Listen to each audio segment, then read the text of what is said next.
mental health juga, tentang self love, forgiveness, gitu. Jangan lupa ya gabung.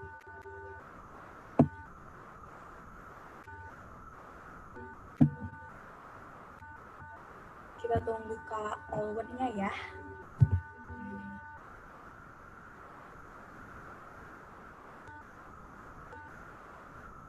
Oh ya, jangan lupa juga untuk nanti pas kelas, teman-teman bisa instastory, terus dimasukin ke Instagram. Jangan lupa tag kita juga di @dignitysocial dan tag Kak Dita, nanti di @ditasudarjo, nanti bisa kita repost gitu. Teman-teman bisa sharing nanti di instastory apa sih yang didapat dari kelas hari ini, kayak gitu.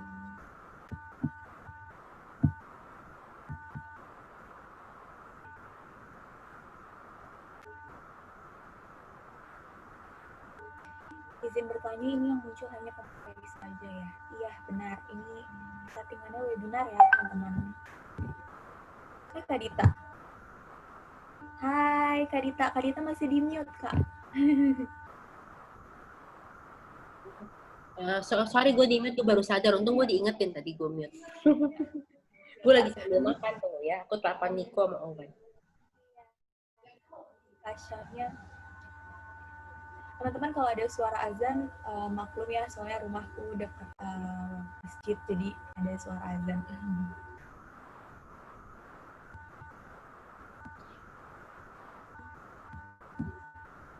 Oh iya, nanti teman-teman bisa terus ikutin webinarnya sampai selesai, karena nanti ada... Oh, si Owen sama Niko. Niko dari sini. Owen mana tuh? Niko nih muda. Guys, muda tuh. Halo Cidita. Iya, yang manggil gue Ci dong. Gue jadi tua, gue merasa kayak tante-tante. Ci kan muda. Jangan manggilnya Ci, jangan. Gue jadi bete. Gue lagi makan. Yeah. Thank you loh Niko, udah mau share. Ya, Owen mana ya? Halo. Kita kasih ke orang apa? Halo. Masuk Pak Sorok. Niko, thank you for your time. I know you're busy. Terus di PowerPoint ini belum ada your softball restoran ya? Itu your restoran yang bisa main game. Oh ini si Owen nih. Banget sih. Halo. Are you guys in the same place? Tuh Niko, Caca, Anisya, Niko, mukanya hati banget. Ketemu di Makassar ya? Fansnya nih kan Niko kayaknya. Apa? Banyak fansnya. Iya, banyak fansnya. Banyak kan Cidita lah fansnya. Enggak lah. Gua mah banyaknya haters, lu yang banyak. Owen juga nih. Kalian kenal dong umur berapa? Ntar kenalan, tapi tahu ada jodoh di sini. Kalian jadi kopinya Niko ya. Tunggu 2 menit lagi kita mulai. Oh, kita nobar Wiro Sableng nggak? Kamu pernah nobar Wiro Sableng sama siapa? Sama Niko. Nonton apa? Itu ada yang pernah nobar sama lu tuh. Lu nih ketahuan pacar banyak. Nobar mah udah lama. Nonton film apa? Di Wiro Sableng. Oh, ceweknya banyak nih, banyak nonton film. Lupa ya. Enggak lah, nggak banyak cewek saya. Sudah lama keluar orangnya. Banyak tuh lukisan di belakang lu, bagus banget. Siapa yang lukis, Niko? Ini di Cingma. Oh, di Cingma nih di restorannya. Ini private room di Cingma. Hotpot. Ini ada worksheet. Worksheetnya kita bisa taruh di sini, worksheetnya.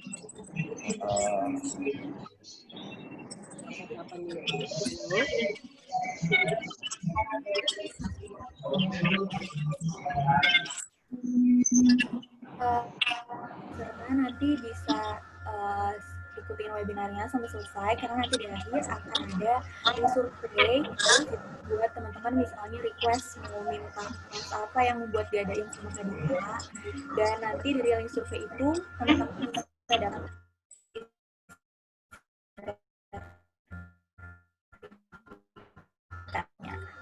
kan di Kak Dita di mute.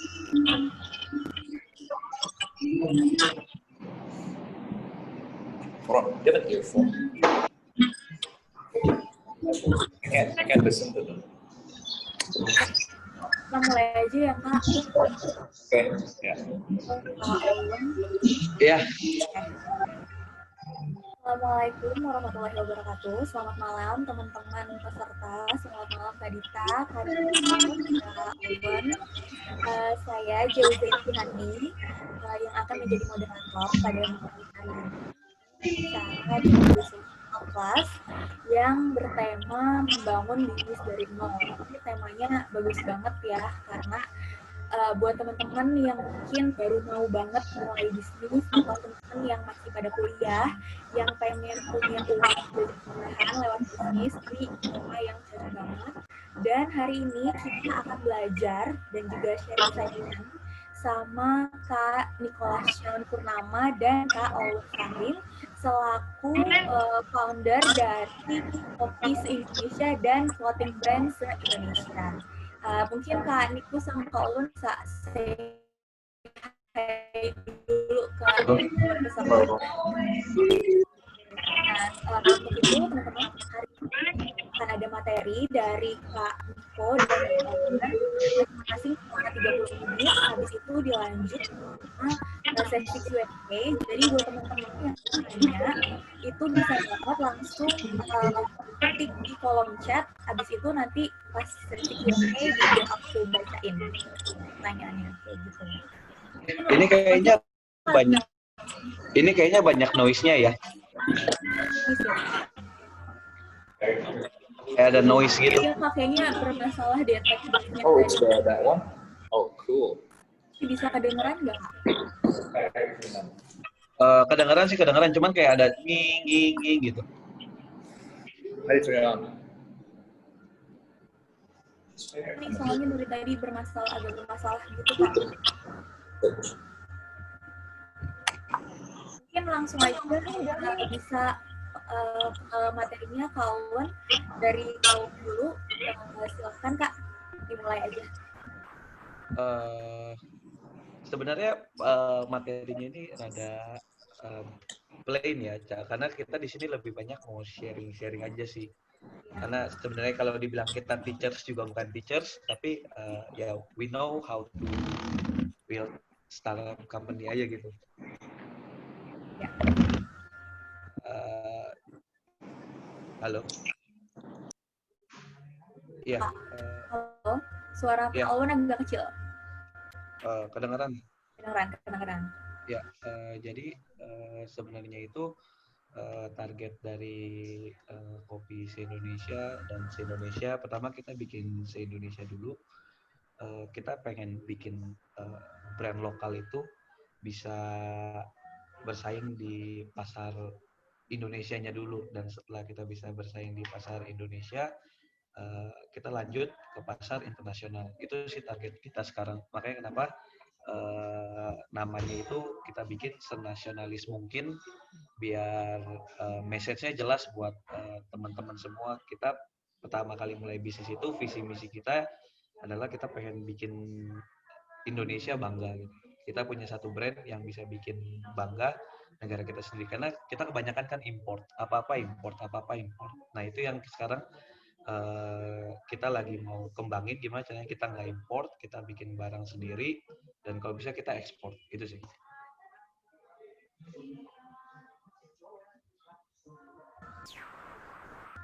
Next mungkin. Ya, ini brand, ini contoh-contoh baju-baju kita se-Indonesia. Kita mulai dari kaos pertama banget bisnis. Kita mulai dari kaos sampai akhirnya sekarang kita punya batik, kita punya denim. Halo. Ya, suaranya double. Ya, suaranya feedback. Kenapa ya itu ya? Udah. Ya pokoknya sekarang kita udah punya batik, kita juga punya kebaya, kita punya jeans, kita punya banyak banget yang lagi mau di launching setelah pandemik ini sih. Sekarang kan udah mulai masuk new normal. Jadi kita mau siapin buat balik normal lagi gitu. Makanya kita akan launching banyak banget sebelum 17 Agustus. Keren banget Kak. Berarti nanti 17 Agustus tuh kayak suatu momentum sekaligus hari kemerdekaan, sekaligus hari bagi se-Indonesia buat launching gitu ya Kak. Iya, betul. Jadi kalau kalian lihat semua barang kita itu kita coba untuk nggak ada bahasa Inggrisnya juga. Dan yang mau launching baru ini kemerdekaan Indonesia kan kita mau launching baju-baju seri pahlawan. Pahlawan cie, lu meniko ceritanya soldier ya? Soldier apa tuh? Iya, soldier tuh pahlawan, tentara. Gitu. Keren banget sih semua tentara. Kita tentara bisnisnya Indonesia aja sih. Iya tuh, mereka tuh berdua nggak menye-menye loh, masih muda-muda. Umurnya berapa? Owen sama Niko kasih tahu lagi dong yang di sini. Niko kayaknya keluar ya dia. Kayaknya dia putus deh. Dia lagi coba get in lagi nih. Emang internet ini unstable di Indonesia itu memang. Kita nggak mau bikin perubahan untuk internet kita. Iya. Nih kayak aku kasih lihat contoh ya, bentar. Kalau memang ada di gambar Ini sini. keren banget tuh Niko, ganteng banget sih kayak model, gile. Sama cewek di belakang. Emang Niko udah masuk? Nggak ada nih foto dia pakai baju-baju lu, kan gue punya satu juga. Oh iya. Lu diajak ke sini nggak mau sih? Mau, tapi corona begini kan bahaya, lu nggak nonton berita social distancing. Ntar abis corona Ya kan, datang. boleh. Sebenarnya kalau bilangnya habis corona, siapa yang bisa prediksi corona selesai kapan? Jadi kayak ya we have to live with this, right? Jadi kayak ya kita harus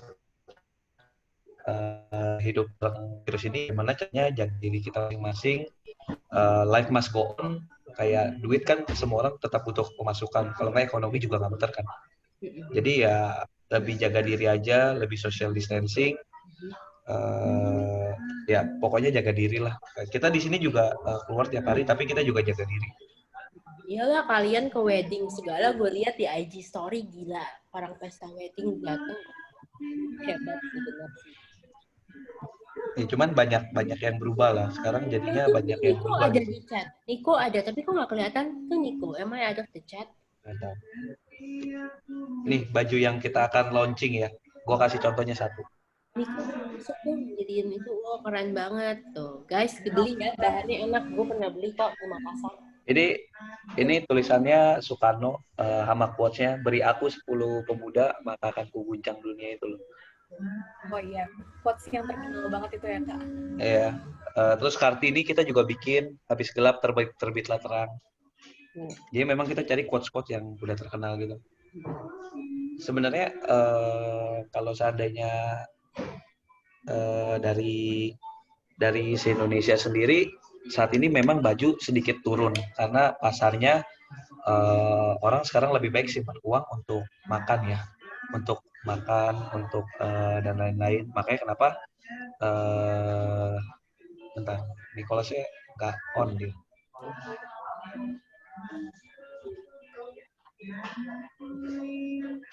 Jadi sebentar, Nikonya mana nih?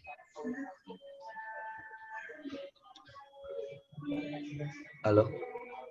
Oh Ben, you dapat ide bajunya dari mana? Sebenarnya kalau ngomong ide-ide itu ya, orang graphic design itu hanya gambarin apa yang kita mau kan. Sebenarnya ide itu balik lagi ke kita. Tapi kalau seandainya mau ngomong Indonesia kan luas banget. Jadi tinggal cari aja apa tema yang lagi mau diusung. Kayak contoh kita lagi mau usung tema pahlawan, ya kita nanti bikin pahlawan series gitu. Terus nanti kita mau bikin city, ya udah city series. Misalnya ya kita bikin baju, misalnya Jakarta ikonnya Monas. Tapi kita gambar di yang bagusan gitu. Kita bikin sedikit lebih bagus, sedikit lebih kekinian. Terus misalnya kayak kemarin kita bikin Bandung, kita bikin gedung sate. Nah, kita bikin gedung sate gitu. Terus misalnya nanti Surabaya yang ikon dia tuh yang ikan hiu melingkar gitu. Jogja misalnya candi-candinya. Ya itu lebih banyak ide dari Indonesianya sendiri. Kak, kalau misalnya kan tadi Kak Owen bilang kalau misalnya lagi kayak gini lagi mengalami penurunan ya kalau di bidang kayak fashion baju gitu kan. Nah, gimana sih cara Kak Owen itu sama Kak Niko tetap yakin buat lanjutin usaha walau lagi mengalami penurunan kayak gini? Sebenarnya kalau seandainya dengan situasi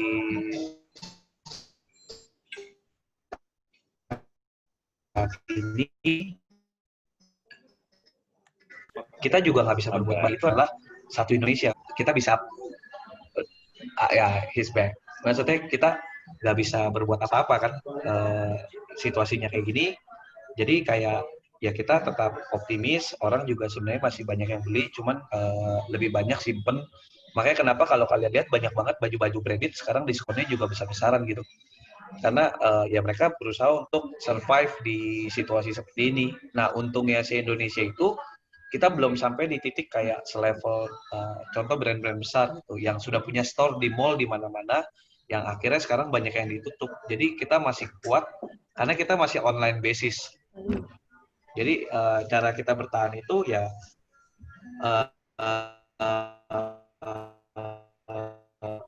kita bisnis nggak petang ya, kita pakai seni. Itu jauh lebih aman buat kita gitu. Walaupun sepi pun ya kita nggak ada utang, kita nggak ada kewajiban ke prinsipal untuk bayar gitu. Karena kita semua barang yang kita beli itu kita udah siapin duitnya untuk bayar gitu. Kalau nekat ya itu awal-awal lah. Mungkin dalam keadaan normal kita boleh nekat dikit gitu. Tapi kalau lagi pandemik ini lebih baik kita slow, wait and see, pesan sesuai kebutuhan. Banyak kan begitu sih sekarang. Itu Nicholas sudah gabung, ajak ngobrol aja. Ya, ngomongin baju kan tadi. Ya masih di baju sih. Ya. Nanti kan 17 Agustus kita mau launching lagi. Jadi intinya, wait, what was the question, Owen? Jadi gimana kita bisa survive di tengah-tengah pandemik gini tentang baju sebenarnya yang tadi kayak kita bilang. Iya. Sama kalau karena masih online masih gampang sih. Jadi kayak kita bisa hold and then we can plan better. Kalau udah jalan yang itu yang baru agak struggling. Kalau udah masuk ke mall atau apa. But selama masih online, yang penting kita bisa brand kan, kalau social media kan kita bisa on terus mau pandemic atau enggak. And kalau online we get to control the cost. Jadi the cost isn't that high. Jadi ya gitu aja sih. Kak, mungkin Kak Olwen sama Kak Niko punya tips-tips nih buat teman-teman yang masih baru mau merintis, tips-tips buat memulai bisnis tuh kayak gimana sih, khususnya buat millennials nih? Kalau bisnis ya, I mean everyone semua lihat bisnis as an easy way out gitu. They think it's like fast money, they want to do business. Tapi in a sense, business is like passion, you know. Jadi my tips ya, of course, pertama harus cari passion dulu. Passionnya benar-benar di bisnis gak? Sama kalau mau ikut bisnis, jangan hanya ikut-ikutan. Tapi lihat passion kamu di mana, mau bisnisnya mau apa, prospeknya bagaimana bisnisnya. Jadi carinya yang in the market bisa accept. Jadi in a sense, when you're doing business, itu seperti kita mau masuk ke hutan gitu. Sebelum masuk ke hutan kan mungkin kita tujuannya kalau bisnis kan pasti to get a lot of money, to be rich gitu. Jadi kaya kan kalau bisnis. In a sense kayak kita masuk ke hutan, kita mau cari harta karun gitu. Tapi kalau kita masuk ke hutan untuk cari harta karun, kalau kita nggak temukan harta karunnya, kita rasa gagal, kita akan mungkin balik ke kota. And we'll just drop all of the business. But that's not the point of the business. In a sense itu kayak kita harus ada passionnya dulu. Mau gagal atau apa itu terserah. Because I believe dengan kegagalan, dengan failure, we learn more. Jadi in a sense when we do business ya, it's a learning process. Jadi you have to learn. And then kayak kalau mau bisnis ya pilih dulu, di research dulu, passionnya di mana, do you like this business, dan source-nya dari mana. Jangan hanya cuma coba-coba. Karena for example, bisnis kopi kita, itu benar-benar kita udah research source-nya dulu. Jadi sebelum kita mulai, kita nggak mau kan banyak orang buka kopi. Dan karena pandemik ini juga banyak yang tutup. Jadi in a sense, semua yang ikut-ikutan buka bisnis, ya kita cuma aduin siapa yang lebih kuat gitu. Jadi survival of the fittest in a sense.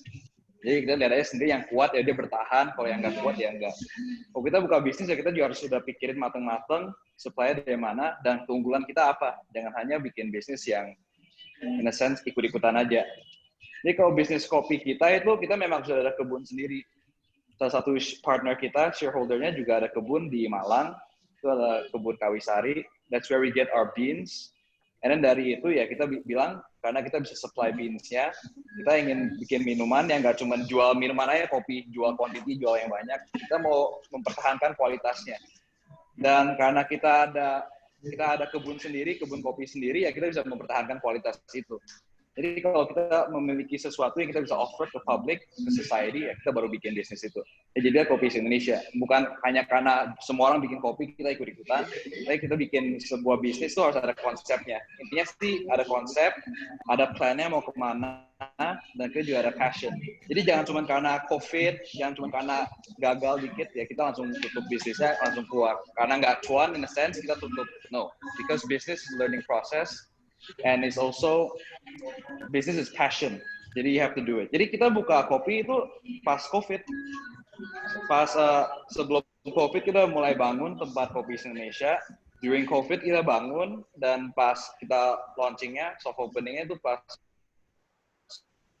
during COVID. We're doing quite okay.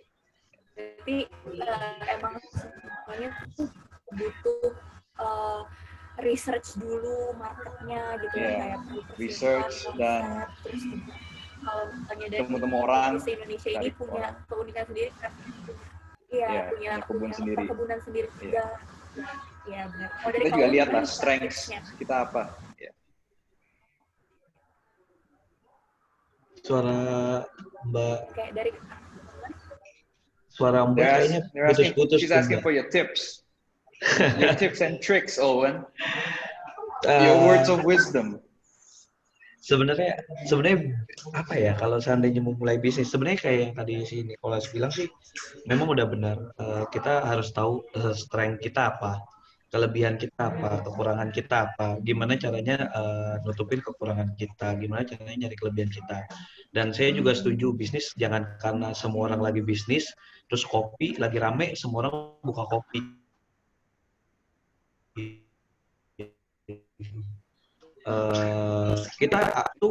Kalau mau ngomong tanya passion aku juga bukan kopi, passion aku juga bukan baju, passion aku itu adalah bisnis gitu.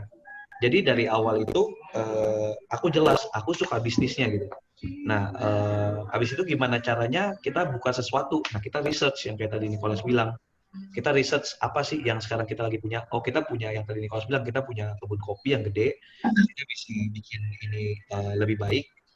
Kita coba lihat-lihat market, kita coba lihat dengan Kopi Indonesia yang saat ini di peak dengan lokasi, karena bukan berarti kalian punya banyak duit, kalian pasti sukses gitu. Di peak ini kan memang tempat-tempatnya orang untuk buka bisnis. Banyak juga yang buka terus juga tutup kok di sini gitu, karena nggak ada konsep gitu, dan mereka juga nggak tahu gimana caranya nge-branding mereka punya jual. Seperti contoh paling gampang aja gitu, misalnya aku jual kopi saya tuh enak banget, tapi saya nggak tahu gimana cara ngejualnya, gimana brandingnya, ya itu kopi jadinya nggak enak karena nggak ada orang tahu. Tapi kalau seandainya kita jualan kopi terus kita tahu gimana cara jualnya, ya itu it's a strong point. Bahkan kadang kalau seandainya kopi nggak enak tapi kita tahu cara jualnya aja masih bisa jadi laku gitu. Jadi sebenarnya pertama ya benar kata Nicholas juga, jangan ikut-ikutan, lihat passionnya apa gitu. Saya pernah ketemu orang yang ngomong begini, gue nggak punya passion di bisnis, passion gue itu kerja, dia bilang. Ya bagus gitu, kerja juga nggak jelek kok gitu. Bukannya kerja itu nggak jelek gitu. Jadi menurut saya kalau memang passionnya di bisnis, ya find out apa yang kalian suka, jangan cuma ikut-ikutan, jangan tentang F&B sekarang lagi rame-ramenya semua ikutan F&B.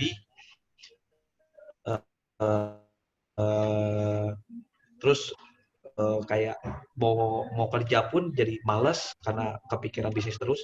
Mendingan kalau memang passionnya kerja, ya kerja aja gitu. Saya selalu bilang sama semua orang gitu, kalau memang passionnya bukan bisnis ya kerja, not bad kok. Tapi lakuin all out gitu. All out, toh bisa jadi direktur kan suatu hari kan. Ya kayak kita lihat direktur perusahaan-perusahaan di Indonesia itu range gajinya itu 100 sampai 800 juta juga ada loh. Jadi sebenarnya ya yang penting waktu kerja all out, waktu bisnis juga all out. kalau misalnya ngomongin tentang personal branding nih Kak, ada nggak sih menurut Kak Niko sama Kak Owen pengaruh personal branding terhadap bisnis yang baru kita jalanin? Apa kita harus ngebangun personal branding kita dulu atau langsung aja ngebangun branding dari produk kita gitu? Nggak gitu sih kayak Nicholas ya. Jangan pikir karena ada Nicholas ya, terus tempat kita pasti ramai. Kita itu, saya sama Nicholas selalu setuju 3. Quality, name, sama place gitu. Jadi bukan berarti karena ada Nicholas, personal brandingnya dia adalah seorang ini. Banyak kok anak pejabat, anak artis, atau bahkan artisnya bikin bisnis hancur kok.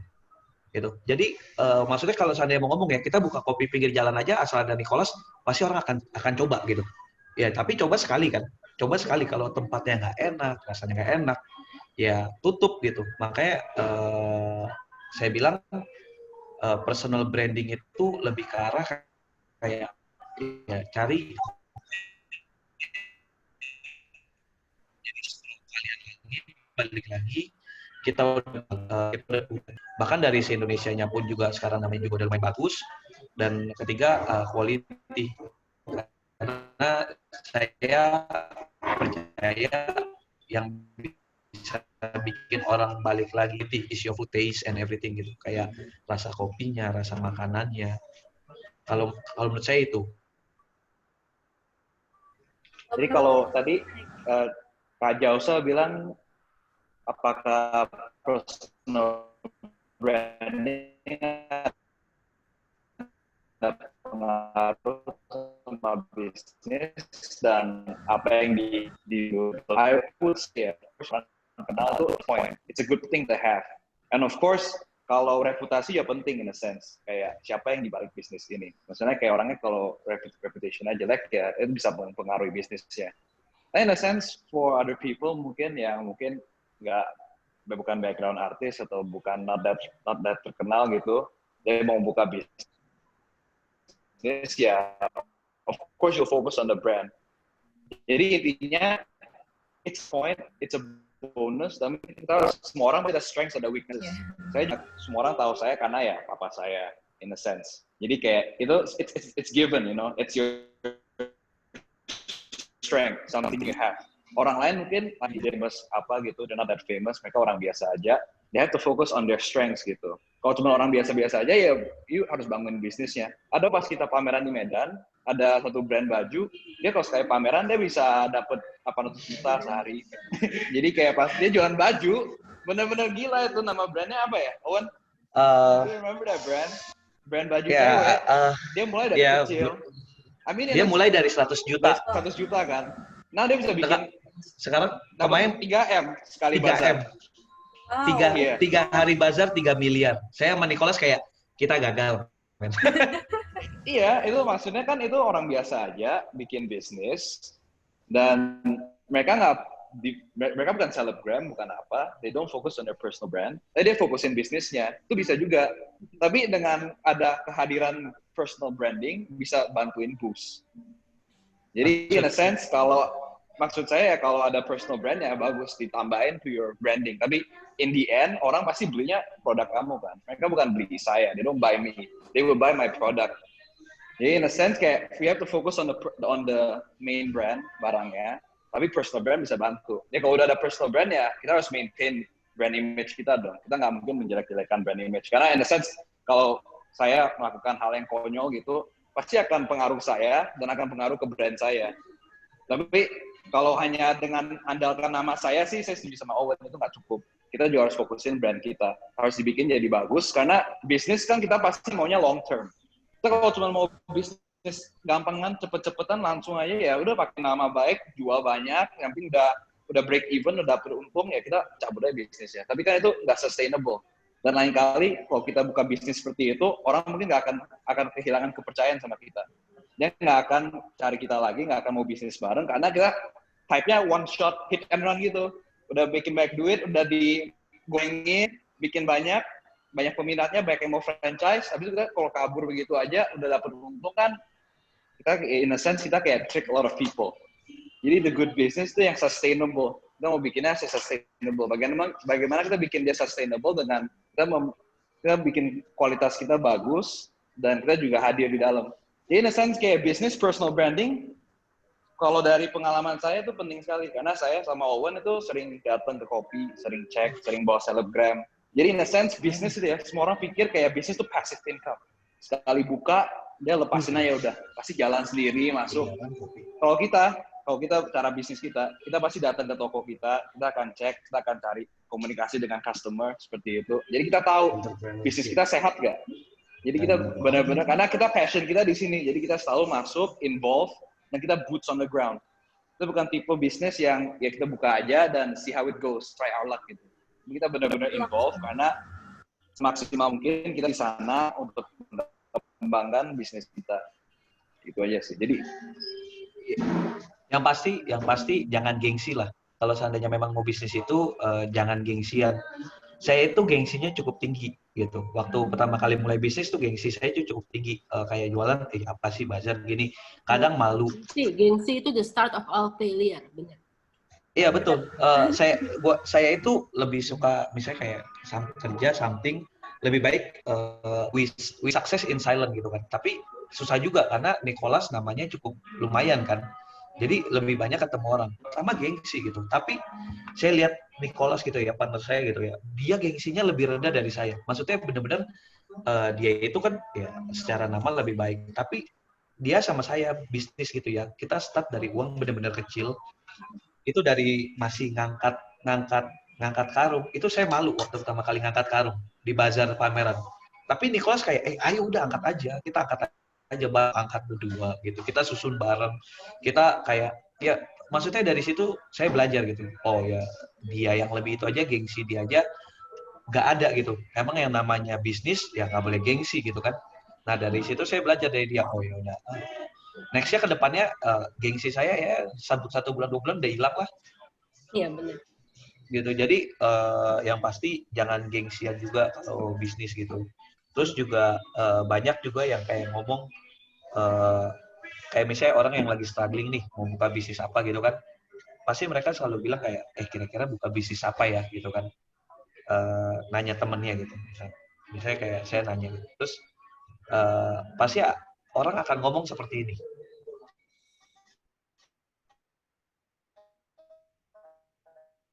misalnya kayak contoh, tapi ini bikin kopi lu enak gak sama orang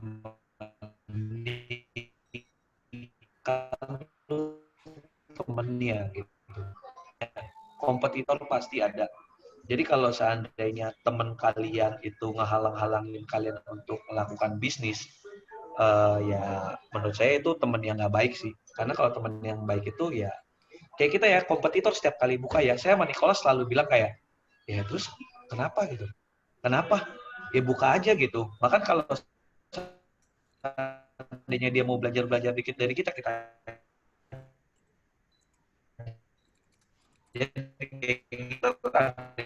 nanya itu juga kita tahu kan. Tapi memang some people itu bisnisnya licik. Nah itu yang kita harus lebih aware gitu. Orang ada yang maksudnya mau makan kita lah gitu. Ada orang yang mau makan kita, nyerang kita gitu dari sisi mana gitu. Ya, itu yang kita harus lebih aware dan lebih siap. Maksudnya kadang orang baik itu ada maksud. Gitu. Jadi kalau kalian mau buka bisnis jangan takut juga. Maksudnya yang tadi saya bilang ikut-ikutan. Saya benar passion kalian kayak saya di bisnis. Ya udah berarti kalian tinggal cari bisnis kalian. Kalau seandainya dibilang ikut-ikutan, ya nggak juga. Tanya dia aja gitu. Bisnis apa sekarang yang baru? Mau bikin Tesla aja, mobil terbang aja udah ada yang bikin, gitu kan, yang susah itu gitu. Jadi ya menurut saya kerja aja, bikin aja, asal tekun pasti rata-rata bisa jalan lah. Kak, gimana nih Kak cara, kan tadi Kak Niko sama Kak Owen bilang kalau misalnya quality is the key kan intinya. Kalau misalnya kualitas itu yang utama. Nah, gimana nih cara Kak Niko sama Kak Owen buat mempertahankan kualitas itu sendiri? In a sense ya, pasti research course. Kita awal-awal pas bikin baju, it's not that simple. Kita kira kan, baju easy.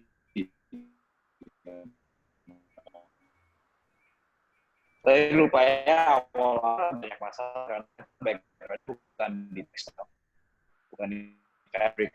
Jadi baju ya aneh, sempit semua. Dan kita harus sampai cari supplier that are working. We need to work with other people. Kita nggak bisa bisnis besar sendiri. Kita harus ketemu orang, harus networking. Dan yang lama pasti untuk tekstil ya kita cari the source yang paling. Kita harus cari the strengths of area. Yang paling kuat tekstil ya Bandung. Jadi kita ke Bandung, kita cari supplier yang besar. Dia bikin baju kita, kalau udah cocok kualitasnya, ya kita jalanin. Bagaimana kita mempertahankan kualitas, yaitu dengan, in a sense kita pernah, pas awal-awal bikin baju, kita dapat suppliernya dari Jakarta, dia bikin baju kita, dan kurang gak sesuai gitu produknya. Udah jadi banyak, gak sesuai, tapi dia paksain kita jual. Padahal nggak apa-apa, kamu jual aja, pasti laku juga. Ya benar, pasti laku. Kan se-Indonesia, in a sense kayak nama brandingnya udah cukup baik, pasti akan ada yang beli. Tapi at what cost? Kalau kita jual produk-produk yang menurut kita nggak pass quality control, nggak layak buat dijual, ya kita mungkin bisa bikin duit, tapi kita akan merugikan nama baik kita. In a sense, brand se-Indonesia akan menjadi jelek karena kita barang-barang yang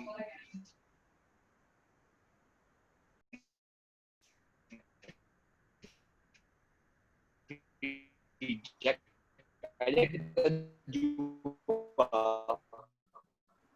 Jadi what do we do? Rugi, depan namanya hancur gitu. Jadi saya ya personal better than doing in manner than just doing shameful one. Ya kan kalau kita nggak bisa jual, kita harus suffer. Ini mendingan itu lebih murah dibanding kita jual barang itu kualitasnya nggak terlalu bagus dan kita merugikan nama baik kita. Kalau masih Indonesia jelek, mungkin nggak ada kopi Indonesia, mungkin nggak akan brand lain. Tapi intinya ya,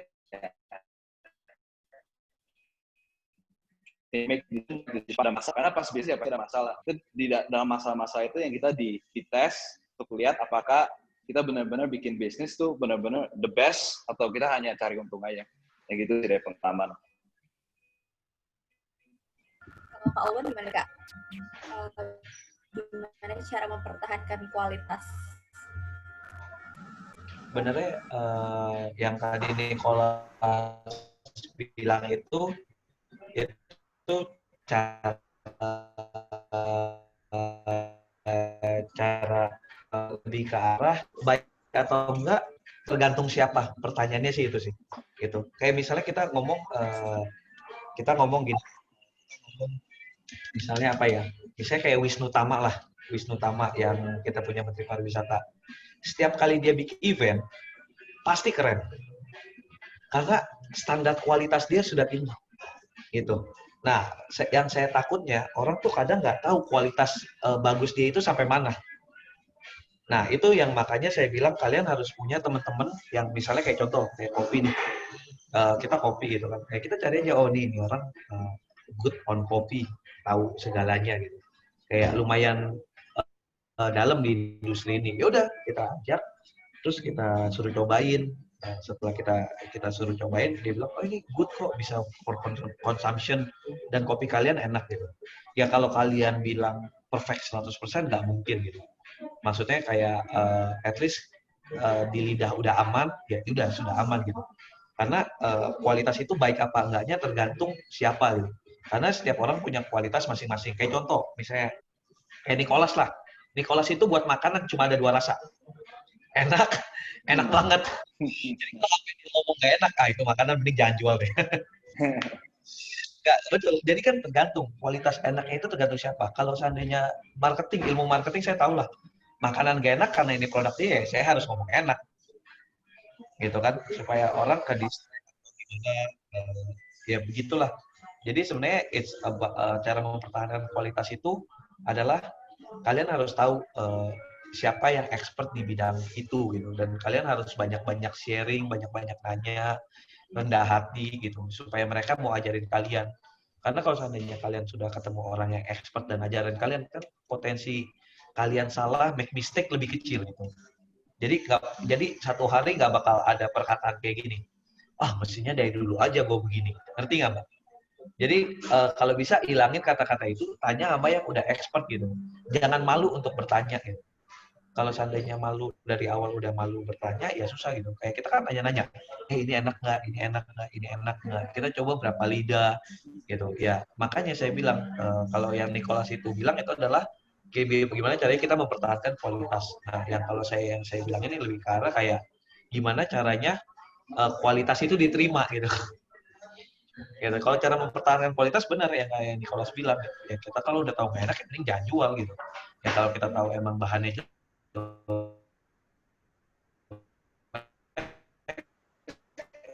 rusak atau ini kualitas kita itu bagus itu menurut siapa, itu yang paling penting berikutnya.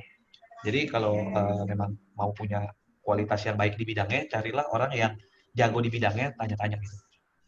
Itu dari saya sih. Misalnya nih Kak,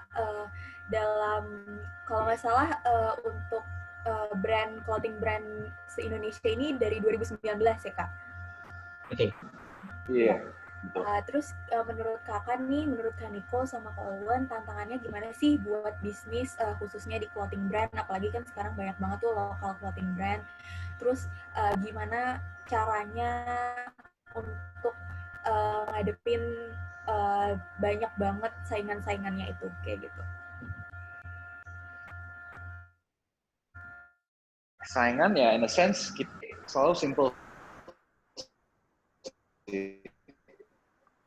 Kalau masalah saingan, kita dari saingan besar kita akan lihat stylenya seperti apa, dan kita akan imitate, dan kita akan bikin accent kita sendiri di dalam desain kita.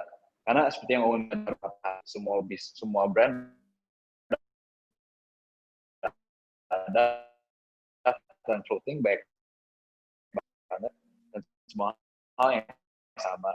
In a sense, simply put, kalau saya pakai filosofi Stoa ya, masalah competitor ya, dia mengatakan, Epictetus mengatakan bahwa you have to do the best that is in your power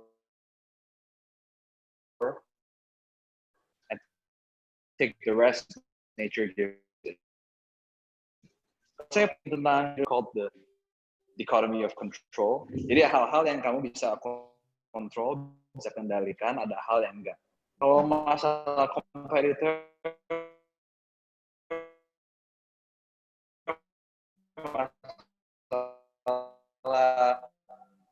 apakah audience akan accept atau saya tidak punya customer, kita bisa bikin, kita nggak bisa kontrol, fokus dengan apa yang bisa kontrol.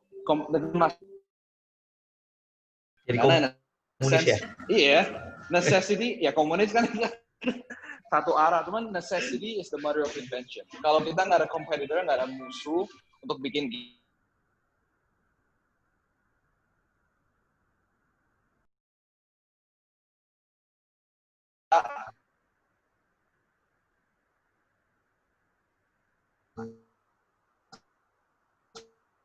steady on our feet. Yeah.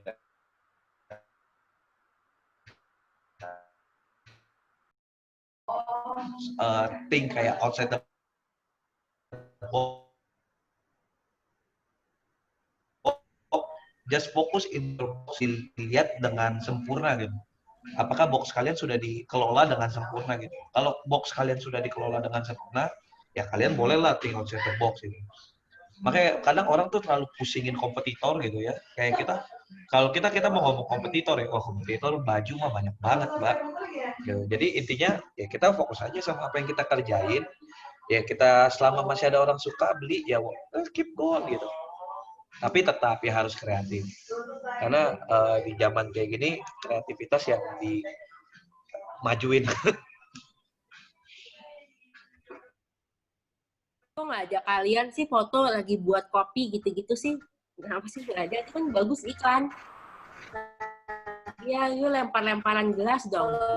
Sama trik-trik buat kopi. Misalnya dari Berapa karena Sinyalnya Dita jelek tuh.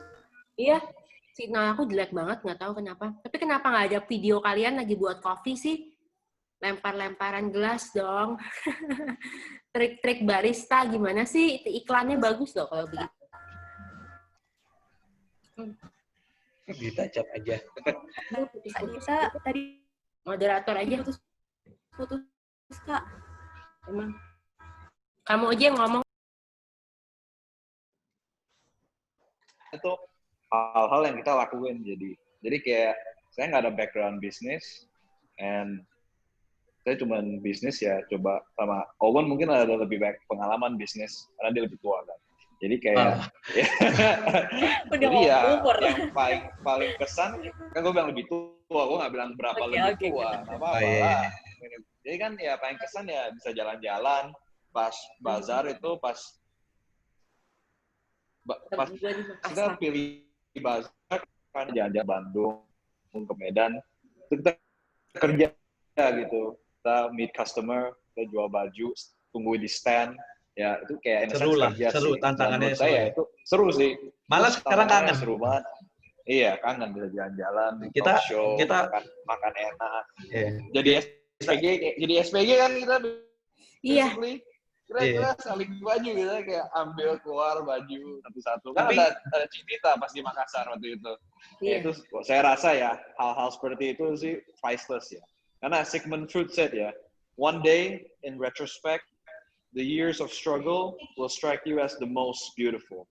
Jadi pas kita iya bener, pas kita awal-awal bikin bisnisnya, awal-awal masih fokus, masih jual, masih lebih care banget kan, bisnis kayak baik kan, masih care banget, itu awalnya susah, cuman one day kalau bisnis kita akhirnya jadi besar ya kita akan ingat-ingat lagi, kayak kita ingat sekarang aku udah nggak pameran lagi kan, kita kan dulu pameran sulit ya, cuman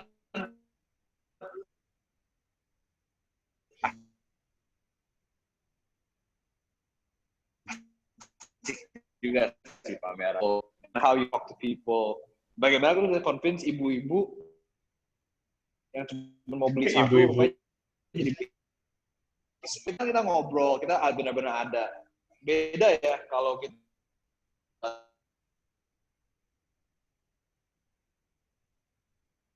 kayak bisnis ya, dengan yang dia cuma buka sama ya karyawan yang jaga, sama saya sama Owen, owner sendiri yang tiba dan datang dan melayani customer. Itu efeknya beda banget. Saya dari pengalaman bisa cerita bahwa bisnis yang sustainable, yang long last itu benar-benar kalau ownernya standby di situ dan benar-benar ikut. Kita sering kayak apa ya, pameran-pameran gitu, ngangkat barang bareng gitu. Jadi kayak kangen aja kayak gitu, kayak kemarin. Jadi kuli, bawa barang. Jadi kuli. Tapi ya yang message-nya ada yang bagus gitu. Kalau seandainya kalian udah maksudnya kayak mau bisnis gitu, tapi jalan kayak contoh kita ini sekarang aku sama Nicholas tuh udah jarang banget ke kopi, paling seminggu sekali 2 kali gitu. Kalau ada kerjaan aja gitu. Nah, kenapa bisa begitu? Karena awal-awalnya kita benar-benar tiap hari kita tongkrongin, kita ajak semua teman datang, cobain, kita kirim, kita apa, ya maksudnya kalau seandainya kalian bisnis, jangan baru sirem, terus kalian ngarep langsung bisa tarik gitu, ya nggak bisa, ya kalian harus tunggu, kita harus liatin, oh ini lah udah pelajarin semua, ya baru bisa tinggal gitu, jangan baru mulai bisnis, udah ditinggal-tinggal, kecuali lahir udah jadi anak orang kaya, ya Kak Dita ya. Enak aja lu. Lahir udah ada Häagen-Dazs. lahir udah ada Häagen-Dazs.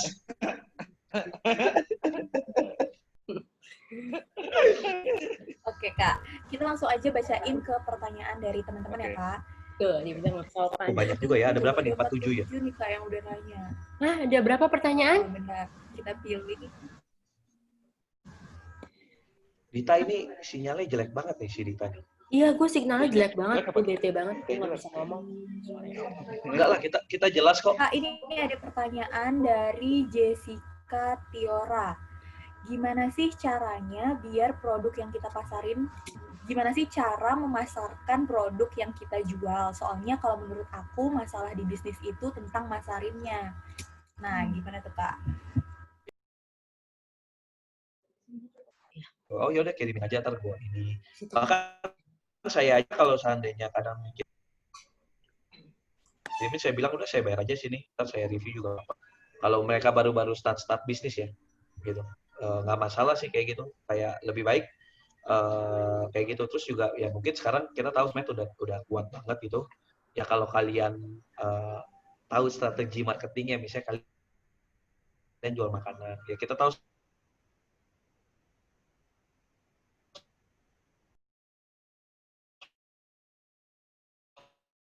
orang makan kan. Kan sekarang untuk bayar awal biasa mereka lebih menghargai lah gitu.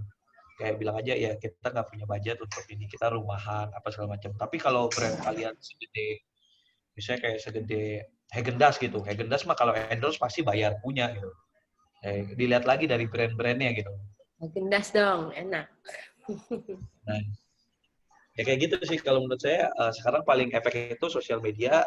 Jadi maksimasiin sosial media, bikin foto yang bagus tentang produknya, terus tawarin ke teman-teman, tapi ya jangan maksa gitu, jangan, terus juga jangan baperan gitu, teman nggak mau beli kayak ini, karena nggak salah juga kalau teman kalian nggak mau beli, kalau dia nggak punya duit atau nggak suka, ya kan nggak bisa dipaksa juga gitu, ya jangan baperan gitu kalau dia nggak beli. I agree ya. It's all about marketing sih. Kalau bagaimana pasarkan brandnya ya marketing. Oke, selebgram bisa, cuman kayak selebgram juga harus pilih-pilih juga. Dari selebgram ya, namanya micro influencers. Ya ada research bilang bahwa ya micro influencers bisa aja lebih efektif daripada influencer yang dengan followersnya banyak. Kenapa? Karena followers micro influencers itu lebih spesifik. Jadi Setuju misalnya kalau banget. beauty blog, Setuju banget itu kalau Häagen-Dazs moto. ya, Setuju. jadi kalau kayak beauty bloggers begitu, walaupun followersnya cuma 20k, 30k, tapi followersnya aktif gitu. Jadi kita lihat percentage-nya, percentage yang aktif follow dia siapa aja, dan dia targetnya ke situ. Jadi in a sense ya kalau kita bikin brand, maybe clothing brand atau kayak beauty products gitu, ya kita carinya yang influencernya yang seperti itu, yang fokus tahap itu, karena mereka bisa lebih spread, karena mereka followersnya bisa lebih, mereka udah comfortable sama influencer ini, dan micro influencer ini bisa influence ke small group itu. Jadi in a sense kayak kita cari banyak micro influencers ini yang spesifik sama target population kita. Ya, in a sense ya gitu marketingnya. Betul, itu betul. Kayak saya punya temen ya saya nggak sebut brand lah ya. Dia kita kayak ada grup satu teman gitu ya. Dia ngomong kayak followers saya kan memang nggak sebanyak Niko lah. Followers Niko kan berapa ratus ribu, followers saya Iya, cuma 5 tapi ribuan. follower gue banyak kan Terus tante-tante. Ya lu kayak bakal jadi berondong deh. dia lagi jadi kayak dia ngomong begini di grup, gue mau ngirimin, kan di grup saya itu kan kayak ada selebgram juga kan, gue minta alamat dong, gue mau ngirimin ini, terus kayak aku kayak sengaja ngomong gini, kirimin gue juga dong, terus dia bilang, enggak lah, followers lu dikit, saya nggak hard feeling gitu, terus dia ngomong kayak, gue bilang, emang minimal berapa, ya minimal 10.000 ke atas lah, terus dia bilang gitu kan, oh iya, 10.000 gimana, kata dia. Ya kalau 10.000 menurut ilmu marketing lah, ilmu sosial media, at least 10% lihat story lu, berarti 10.000 itu 1.000 kan. Terus gue bilang, lah kalau 10.000 1.000 lucu, kenapa? Story gue yang lihat rata-rata 2.000, kalau lagi rame 2.500, bohong. Saya screenshot, saya kirimin, dia bilang, gue bilang berarti mestinya followers gue 20.000 dong, gue gituin. Jadi ngelihat sesuatu itu jangan terlalu small inilah. Kadang kita lihat orang yang punya followersnya ratusan ribu, like-nya cuma 1.800 atau 1.500 gitu. Saya followers yang cuma 5.000, kadang like saya sampai 700, 800. Berarti mestinya saya bisa sama kayak mereka, nggak begitu gitu. Jadi lebih lihat lagi spesifik. Kayak kalau saya dibilang, misalnya kalian mau jual makanan yang ngegedutin gitu kan. tapi kalian jualnya sama orang yang sukanya fitness gitu, ya nggak match gitu. Karena rata-rata orang yang follow orang fitness itu mereka yang suka lihat, oh dia sehat, gue suka cara nge-gymnya, gue suka cara apanya. Jadi kalau kalian endorse makanan yang bisa ngegebukin ya jangan sama mereka, kurang lebih kayak gitu. Berarti asal pinter-pinternya kita, apalagi di zaman digital kayak gini ya kayak. Betul, karena semua orang coba untuk jadi seleb sih.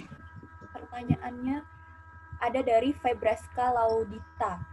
Kak mau tanya, kalau usaha mulai dari kecil-kecilan nih, lebih baik bikin brand sendiri atau retail atau remake brand aja gitu. Brand berarti dia udah punya brand dong. Oh iya. Mungkin kayak franchise gitu kali, Kak. Kalau aku bisa bilang ya, franchise itu nggak salah. Karena kalian punya easy way untuk promosi gitu. Kalau seandainya kalian tahu barang yang kalian jual, ya franchise sih nggak, brand sendiri pun juga nggak salah. Atau retail itu sama lah ya, kurang lebih kayak brand sendiri juga, retail kan brand sendiri gitu kan. Jadi mau franchise atau bikin brand sendiri itu nggak ada problem sih dan nggak ada masalah sih. Dua-duanya will do kalau menurut saya ya. Gitu. Tergantung konsistensinya. Jadi kalau jadi kayak misalnya saya mau buka bisnis kecil-kecil, mendingan brand sendiri atau franchise ya, dengan modal yang kecil ya. Ya tergantung modal sih, modal awal berapa. Ya semua buka brand sendiri ya nggak bagus, tapi ada challenge sendiri. Franchise juga ada challenge sendiri. Misalnya kalau buka franchise dan franchise udah berjibun gitu, franchise udah baik banget, ya mungkin akan susah gitu untuk kembangin franchise. Itu juga harus lihat dia orangnya yang buka franchise ini produknya seperti apa gitu. Kalau misalnya dia cuma memang mau expand aja, mau buka di mana aja, dia nggak peduli tempatnya di mana, yang penting dia buka, dan kita ambil franchise itu ya bisa bahaya juga. Bisa aja kita jadinya nggak untung gitu, akan struggle. Kan produknya udah deket banget, semua ada conflict of interest. Misalnya di pick gitu, ada brand itu ada kayak 10 gitu. Kan udah satu pick udah kemakan semua pie-nya. Satu ya punya the pie udah kemakan sama franchise ini, franchise itu semua, dan terlalu deket gitu. Nah, itu akan sulit. Dan kalau bikin brand sendiri ya pasti susah juga. Awalnya harus di-push, harus di-market semua. Jadi tergantung sama budget kita mau berapa, dan saya rasa sih kalau buka brand sendiri sama franchise ya nggak masalah, yang penting kita hati-hati dan kita lihat dulu prospeknya bagaimana dan risk-nya seperti apa, ya kita harus mempertimbangkan itu. Jangan selalu wishful thinking lah. Oh ya, mungkin ini brandnya udah bagus, saya franchise aja langsung. Kan brandnya bagus. Ya harus benar-benar ditelitin, dipelajarin. Ya. Dan kalau udah research semua, udah benar-benar dipikirin matang, ya take action aja. Nothing wrong with trying. Yang penting kita udah spare this budget, kita try. Ya kalau sukses ya good, kalau gagal juga it's okay. It's Just for all learn. good. Ya, itu jangan jadi pengalaman juga. I think failure is the best teacher. Jadi ingat, jadi belajar, jadi lebih it's more realistic gitu. Ingat banget. Lanjut nih Kak. Tadi bagaimana ada dari Eka Diana Sari dari Palembang, bagaimana cara meyakinkan diri sendiri untuk memulai suatu bisnis atau usaha? Selalu saja ada alasan di pikiran yang mengganggu, takut inilah Kak, takut itulah, nanti gini, nanti gitu, dengan bermacam-macam resiko. Padahal bisnis atau usaha itu sendiri belum dimulai atau dilakukan. Itu bisnis belum mulai udah stres dia. Yeah. That's easy, it's very simple. Intinya kalau saya suka baca banyak buku gitu. Jadi saya sekarang lebih paham, lebih ikutin namanya filosofi Stoa. Ya apa yang dikatakan filosofi Stoa yang saya bilang yang waktu itu, yang saya bilang ini filosofi yang udah berasal dari Yunani gitu, dari Greece. Jadi you do the best that you can, which is in your power, and you take the rest as nature gives it. Kalau udah mulai worry tentang hal ini apa, jadi ada guru Stoa dia bilang, namanya Epictetus, dia bilang, the solemn path, the key to happiness is to stop worrying about things that are beyond the power of our will. Intinya jangan mencemaskan hal yang kita tahu kita nggak ada kontrol dengan hal itu. Mulai bisnis itu simple, pasti ada banyak yang kita worry gitu, kita cemas. Tapi cemas itu apakah ada logikanya nggak sih cemas itu? Semua hal-hal yang kita cemas itu kita nggak bisa kontrol gitu. Misalnya apakah akan laku, apakah nggak ada yang akan beli. apakah responnya gimana, ini kalau gagal gimana, itu semua hal yang kita nggak perlu pikirin gitu. In a sense kayak kita jalan aja. Jadi our job ya bukan untuk imagine semua hal yang akan terjadi, cuma kita face hidup step by step. Imagine hidup kita kayak hourglass, tau nggak sih? Yang jam yang ada pasirnya, yang begini. Iya. Yang pasir satu pelan-pelan. Ya hidup kita kayak gitu aja. Kita nggak bisa fit semua struggle hidup kita masukin semua masalah hidup kita nggak bisa fit semua. Tapi kita akan pasti perlahan-lahan satu-satu. Jadi ya hidupnya gampang. We live in the present intinya. We live right now gitu. Ya kita akan mengerjakan hal yang ada di depan kita sekarang. Kayak kopi gitu, brand kopi saya. Mungkin ke depannya kita jauh ya. Ke depannya bisa dapat tempat nggak di situ? Bisa buka di situ nggak? Masih ada yang mau beli kopi nggak nanti ke depan? Ada kompetitor gimana? Kalau kita pusingin pikirin semua hal itu, kita nggak akan gerak. Pusing kita. The best way to prepare for tomorrow is to do the best today. Jadi there's no tomorrow, and forget about yesterday. Karena intinya, the load of tomorrow, the load of today, added to that of yesterday, the load of tomorrow, added to that of yesterday, carried today, makes even the strongest falter. Intinya kalau lu pikirin tentang masa depan, lu pikirin tentang masa lalu kamu, lu pikirin tentang masalah hari ini, kelar kamu. Lu nggak akan bisa maju, nggak akan bisa melakukan apa-apa. Jadi buka bisnis ya, analoginya gampang seperti ini. Kayak misalnya saya pemanah nih, saya udah latihan nih, kita buka bisnis ya, kita udah research, udah semua, udah siap semua, kita udah do the best yang kita bisa melakukan, nah udah nggak bisa lakukan apa-apa. Jadi seorang yang mau memanah, dia udah latihan keras-keras memanah, dan dia mau tembak panah itu untuk kena target. Saya tanya Kak Jausa, apakah orang itu yang udah melatih keras-keras dengan target panah itu, apakah pasti dia lepaskan panah itu, apakah itu akan pasti kena target? Belum tentu. Why? Karena mungkin targetnya bisa gerak, mungkin ada angin, mungkin ada hal yang menghalang target itu. Ada banyak aspek yang kita nggak bisa kontrol. Cuman, who cares? Kita udah melakukan terbaik di dalam hal yang kita bisa kontrol. Apakah dia panahnya kena atau enggak, itu bukan urusan kita. That's not our problem. Kita harus worry on how to train ourselves to be better. Hasilnya ya nggak ada yang tahu. Intinya kan, it's the universe. The universe can do whatever it wants. Kita nggak bisa suruh, ya alam semesta, you do what I want. No, we can't. We're human gitu. Jadi intinya, don't think about the result. Jadi konsepnya adalah intinya, the result is to be chosen but not desired. Kita boleh pilih untuk mendapatkan itu, tapi kita jangan pengen mendapatkan itu. Kita jangan baper, jangan galau kalau kita nggak mendapatkan itu. Karena ujung-ujungnya in the end, the result is not up to us. It's not our responsibility. Our responsibility itu melakukan terbaik untuk melatih, seperti mengembangkan bisnis. Our responsibility untuk bikin produk kita bagus, bikin kualitasnya the best that we can, customer service-nya paling bagus. Dan apakah reception-nya bagus atau enggak, ya itu bukan urusan kita. Makanya kenapa kalau misalnya kayak pianis gitu, pianis sudah latih ya, dia memang jago main piano, tapi pas dia ke depan konser gitu, dia malu gitu, dan dia grogi gitu. Kenapa? Karena dia menginginkan sesuatu yang bukan di dalam kendali kita. Dia ingin semua orang senang dengan dia, dia ingin semua orang tepuk tangan dengan dia. Maksudnya kayak appreciate dan praise dia. Tapi kan hal-hal seperti itu tuh bukan di kontrol kita. Jadi kita nggak usah pusingin tentang hal itu, kita pusingin gimana kita bisa main yang terbaik aja. Ya seperti kayak main bola lah. Kalau main bola ya kita nggak penting ya. Hidup kalau kasih kita apa aja ya, itu seperti kayak kita main bola, nggak penting kan bolanya mau warna apa, mau warna biru, mau warna ungu, shape-nya mau seperti apa, mau merek apa, kan nggak penting kan. Yang penting apa kalau pemain bola? Cara dia main kan. Whether dia masukin gol atau enggak, cuman kalau dia udah main terbaik ya itu hallmark of a wise person, a good person. Sama dengan hidup, kita nggak bisa tahu apa yang lemparin di hidup kita gitu. Ada COVID lah, ada masalah lain nanti ya, mungkin ada resesi lah atau hal-hal yang kita nggak bisa kontrol gitu. Who cares? Whatever problem is, the concept is the same. Bolanya mau dapat apa, we do the best that we can with that. In a sense, yeah, simply put, yeah, it may sound cheesy, but if you have if life gives you a lemon, you make a lemonade gitu. Jadi you have to be able to adapt. That's business gitu. Kalau maunya constant, mau dapat uangnya udah set semua gaji ya, mending jadi karyawan aja kerja. Itu pun belum pasti. Bisa aja kalau ada layoff apa bisa keluar juga. Cuma kan lebih pasti dari bisnis kan. Kalau bisnis kayak startup gitu mungkin nggak menghasilkan duit. Nah, kalau jadi karyawan mungkin ya sebulan dapat gaji yang pas sudah bisa naik juga.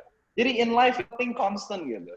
Jadi nggak usah pikirin hal-hal yang memang nggak ada solusinya, nggak bisa dipikirin. In a sense ya, kalau kita fokus dengan apa yang kita bisa lakukan gitu, kecemasan itu akan menghilang dengan sendirinya. Ya kita fokus ke bisnis kita, udah do our best, siapa tahu hal yang kita sangat takutin sebenarnya nggak terjadi.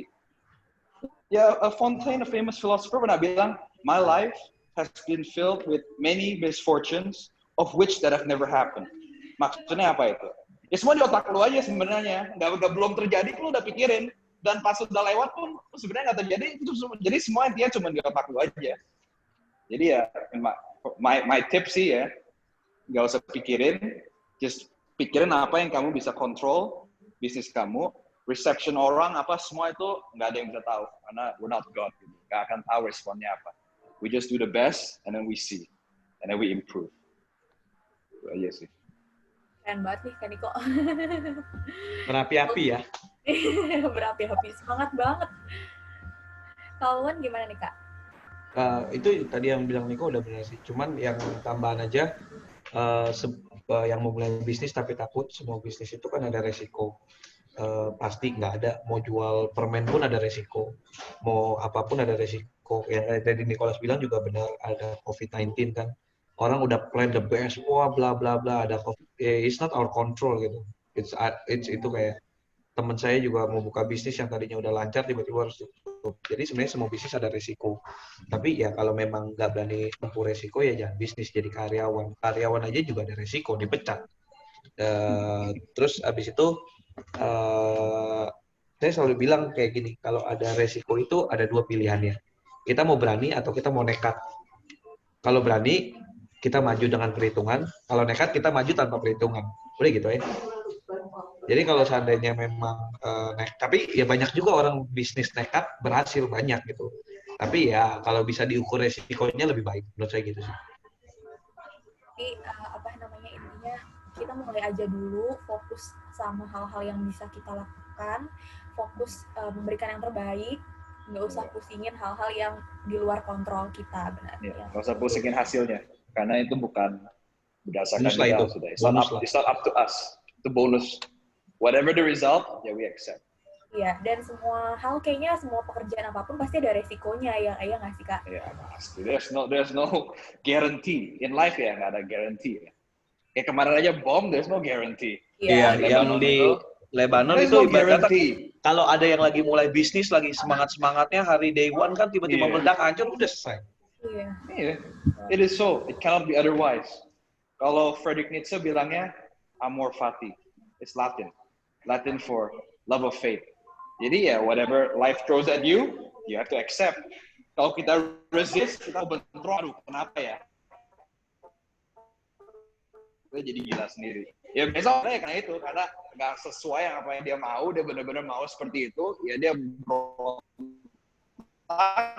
ya, lu nggak akan berubah diri lu sendiri aja in a sense. Lu nggak akan rubah situasinya, lu hanya rubahin attitude-nya. Just because you know something ya, that's gonna happen, it doesn't change the thing ya. It just change your attitude gitu. Intinya your attitude aja towards the thing. Kalau memang besok akan ada kejadian seperti itu ya, kita nggak bisa ubah itu, bisa ubah gitu. Intinya attitude kita towards the situation. Itu yang kita bisa kontrol. Kejadian eksternal kita nggak bisa kontrol, tapi attitude kita bisa. Dari Yayu Maria, gimana supaya bisa ketemu partner bisnis yang tepat Kak, kayak Kak Niko dan Kak Owen? Itu harus main airsoft. Enggak lah. Lu nggak Enggak sih, kalau business partner ya, kalau ketemu ya, it's like chemistry, you know nggak sih? Kita ya, ngobrol, kita pas. Orang pacaran. Gimana ya? Pacaran. Ya, kayak gini lah, kurang lebihnya. I know my strength, I know Nico strength gitu. Nico tahu weakness saya apa, saya tahu weakness Nico apa. Ya intinya kalau partner itu saling melengkapi gitu. Jangan cari satu tukang bikin es krim, yang kedua bikin es krim juga, ya nggak match gitu. Benar. Ibaratnya jangan buat kayak es krim ya, kalian mendingan jangan ada yang buat es krim. kita mau bikin es krim,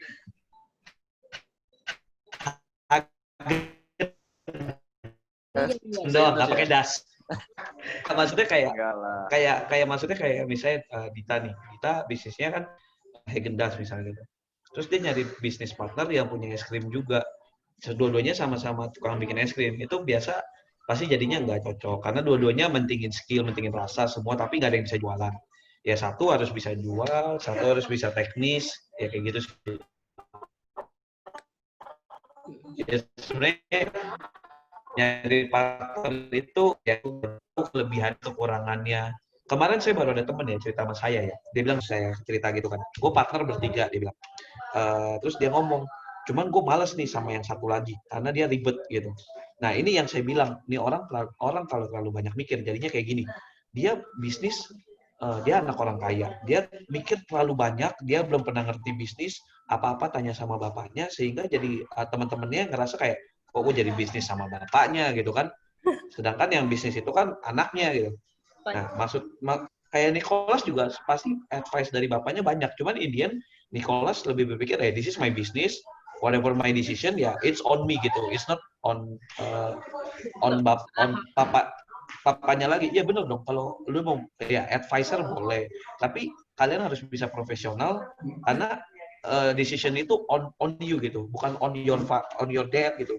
Banyak orang tuh yang kayak apa-apa nanya bapaknya dan akhirnya yang orang itu yang tadinya 700 juta bagi 3, dia kayak 300 juta kalau nggak salah gitu. Temennya punya duit gitu. Temennya bilang, lebih baik kita keluarin. Akhirnya yang satu itu dikeluarin. Mikir udah capek-capek, berantem, temenan juga jadi udah nggak enak karena sifatnya nggak cocok.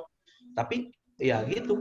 Jadi pecah gitu. Tiga-tiganya jadi satunya perlu dikeluarin gitu. Manja begitu jadi silent partner aja. Itu terbaik. Dia nggak usah tahu operation. Masalahnya orangnya nggak mau silent dia mau involve juga, dia banyak ide, gitu. Iya, jadi banyak ide, masalah banyak gengsi ngomong. lagi ya. Iya, masalah gengsi. Iya. Gue bilang silent partner paling enak, kita paling duitnya masuk terus. Kita mau jadi silent partner nggak? Loh? Oh, mau invest di kopi se-Indonesia nggak? Untung nggak langsung untung nggak? Gue mau silent partner. Kalau mau untung pacarin Nicholas lah, untung. Apa? Gila, gue bisa dibunuh. Kalau mau udah tua banget. Kalau mau untung pacarin Nicholas. Wah, papanya bisa marah banget. Pacarin Owen aja lah, lebih untung. Lu kok pacarin Owen, gue guarantee pasti bahagia. Alamak.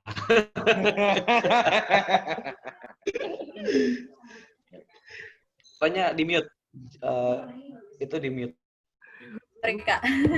Apa? Jadi Sherlyn Ilen, di awal-awal bisnis pernah nggak sih Kak merasa beda pandangan atau pendapat dengan partner?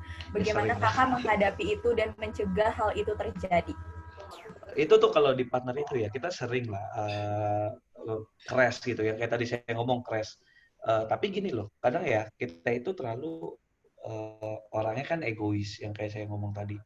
Karena terlalu egois, jadinya sebelum mulai udah pecah gitu. Kalau menurut saya masalah itu ya it's masalah gitu. Masalah itu pasti ada solusinya. Makanya banyak kayak gini ya contohnya, misalnya suami istri atau pacaran bisnis bareng gitu ya.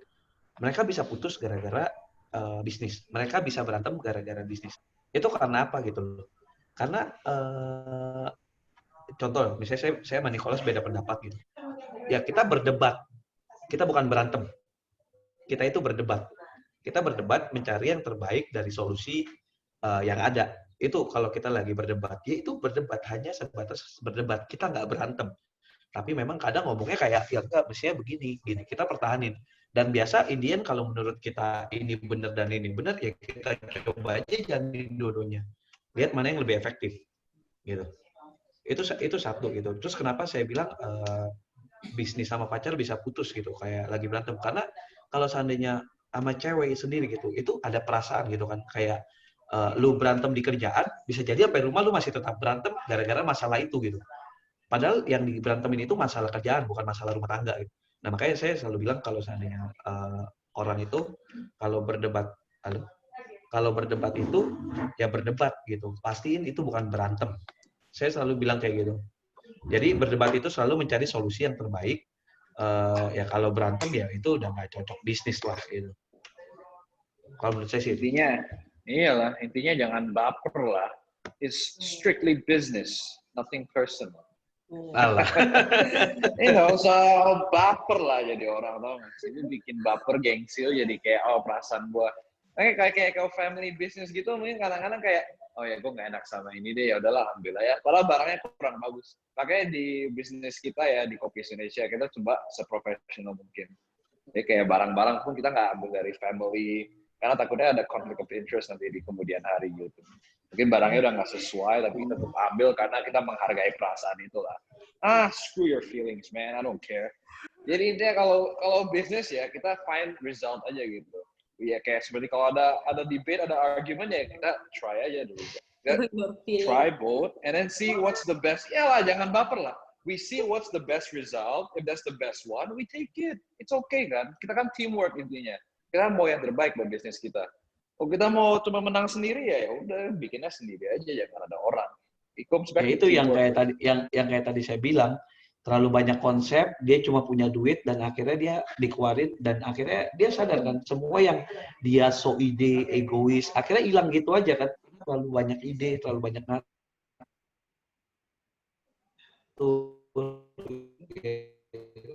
That's why. Yang penting itu harus mau dikritik sih.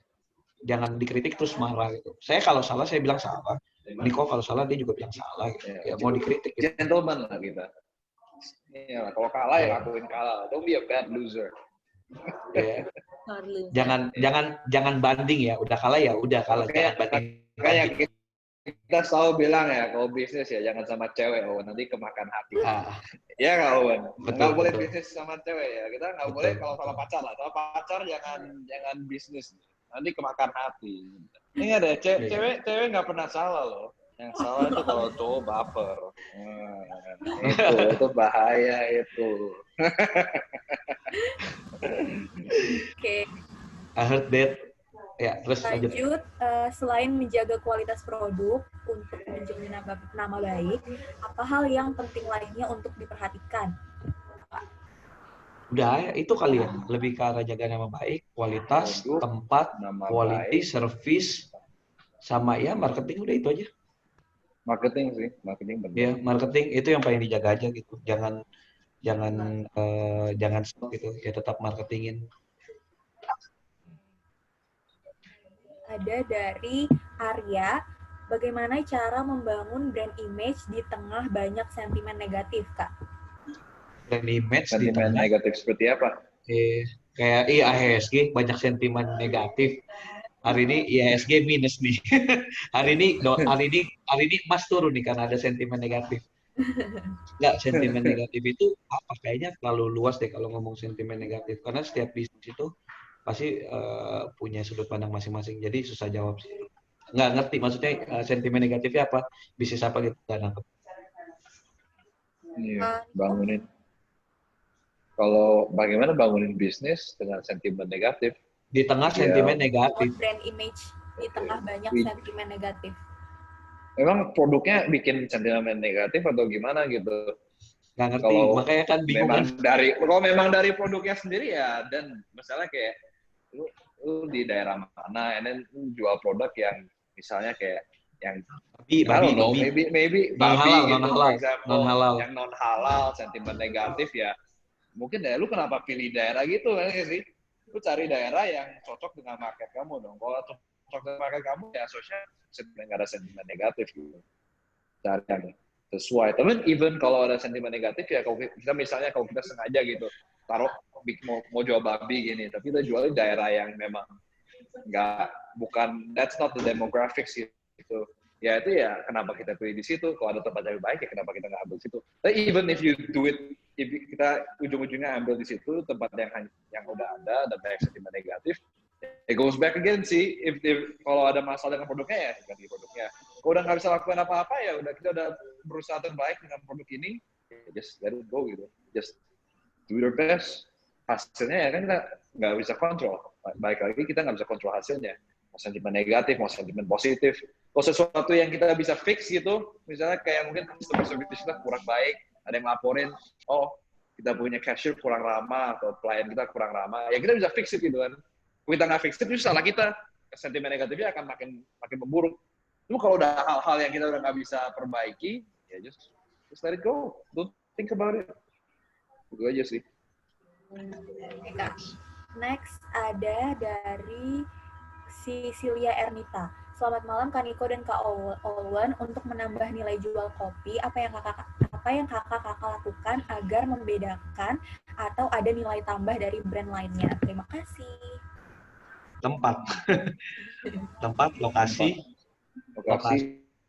harga. Enggak sebenarnya add value ya. Ya karena enak itu add value gitu. Terus sama apa sih? Kok ada tambahan? Bagaimana apa tadi pertanyaannya? Bagaimana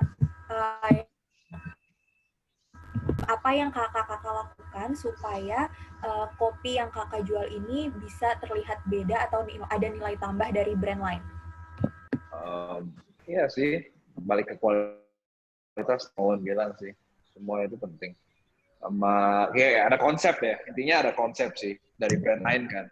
Ini kalau kita bikin kopi aja yang biasa-biasa aja sama ikutan aja sama mereka yang nggak ada konsep ya apa yang bikin kita beda gitu. Karena kalau kata Nick, kopi ya kopi. Iya, coffee is coffee. Cuman kayak in a sense ya, kita mau bikin konsep dan kita mau bikin mindsetnya bahwa kopi yang enak, yang premium rasanya, harganya nggak harus setinggi kayak kopi spesialis gitu. Dan jadi kita ambilnya kayak kopi tetangga ya. Gitu. Kita ambil in the middle lah. Jadi kita cari market kita sendiri gitu. Nggak terlalu mahal, nggak terlalu murah, tapi rasanya premium kayak yang mahal, tapi harganya pas di tengah gitu. Dan juga tempat kita juga harus ada konsep gitu. Ya tempat kita ya, kalau Kopi Indonesia itu memang banyak spot foto, cocok buat selebgram. Jadi intinya ya kita bikin konsep yang kekinian gitu, yang orang suka. Foto-foto di sana, foto-foto baju. Iya, boleh datang gitu. Jadi intinya konsep kekinian gitu yang kita cari. Mau makan Häagen-Dazs sih. Ya maksudnya sekarang banyak yang suka TikTok, suka foto Instagram. Ya kita bikin spot itu. Nih aku kasih lihat sedikit Instagram kopi nih sebentar. Kita lihat yang kita di tag ya. Mungkin bisa nggak ya dari handphone? Kenapa nggak ada video sih, video kalian di kafe? Nih. Ini yang nge-tag kita ya. Kalian lihat aja itu semua orang pada foto-foto tuh. Bagus banget loh. Tadi gue mau datang habis corona. Instagramable banget ya Kak. Ya, jadi kayak banyak banget gitu. Tuh. Ada yang bikin TikTok lagi, mau lihat nggak? Ya gitu. Jadi intinya ya kekinian sama up to date. Terus ikutin zaman. Yeah. Ada lagi nih Kak dari Yunike Yurika. Halo Niko dan Olwen, mau tanya kalau benar-benar nggak ada modal sama sekali, bagaimana ya untuk menjalankan bisnis sesuai dengan judulnya nih, bangun bisnis dari nol? Otak. Nggak ada modal sama sekali. Nggak bisa. Kalau misalnya dia punya skill nih, let's say kayak dia misalnya punya apa ya, misalnya dia bisa bikin es krim. Kita contohnya es krim semua aja lah ya, karena Häagen-Dazs lah ya. Dit, jangan lupa kirimin gua sama Nicholas ya, kita udah pengen ya. Oh iya, macadamia nut ya. Iya ya, tolong ya. Nggak, jadi kayak misalnya dia bisa bikin es krim, dia nggak punya modal. Terus dia punya temen yang punya duit kan, ya samperin aja, bilang, gue punya konsep bisnis nih, gue bisa bikin es krim Häagen-Dazs misalnya gitu. Boleh nggak lu cobain, gue bikinin buat lu, terus kalau memang bisa gue mau jualan online, tapi gue nggak punya modal, gue butuh modal kurang lebih detail gitu. Waktu ngomong sama orang yang, misalnya kayak kalian ngomong nih ke kita nih, ya misalnya contoh, ada orang kaya gitu, kita diminta bantuan gitu, ya datang ke dia dengan yang jelas gitu.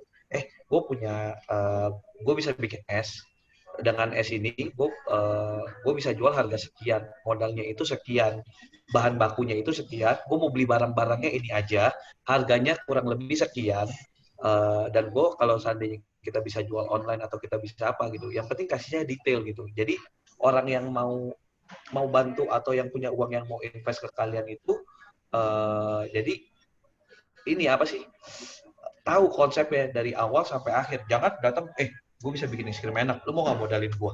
Modal berapa? Ya kurang lebih segini deh, 100 juta. Oh, beli apa aja? Ya ntar gue lisin aja. Ya itu sih, lu ngapain ini?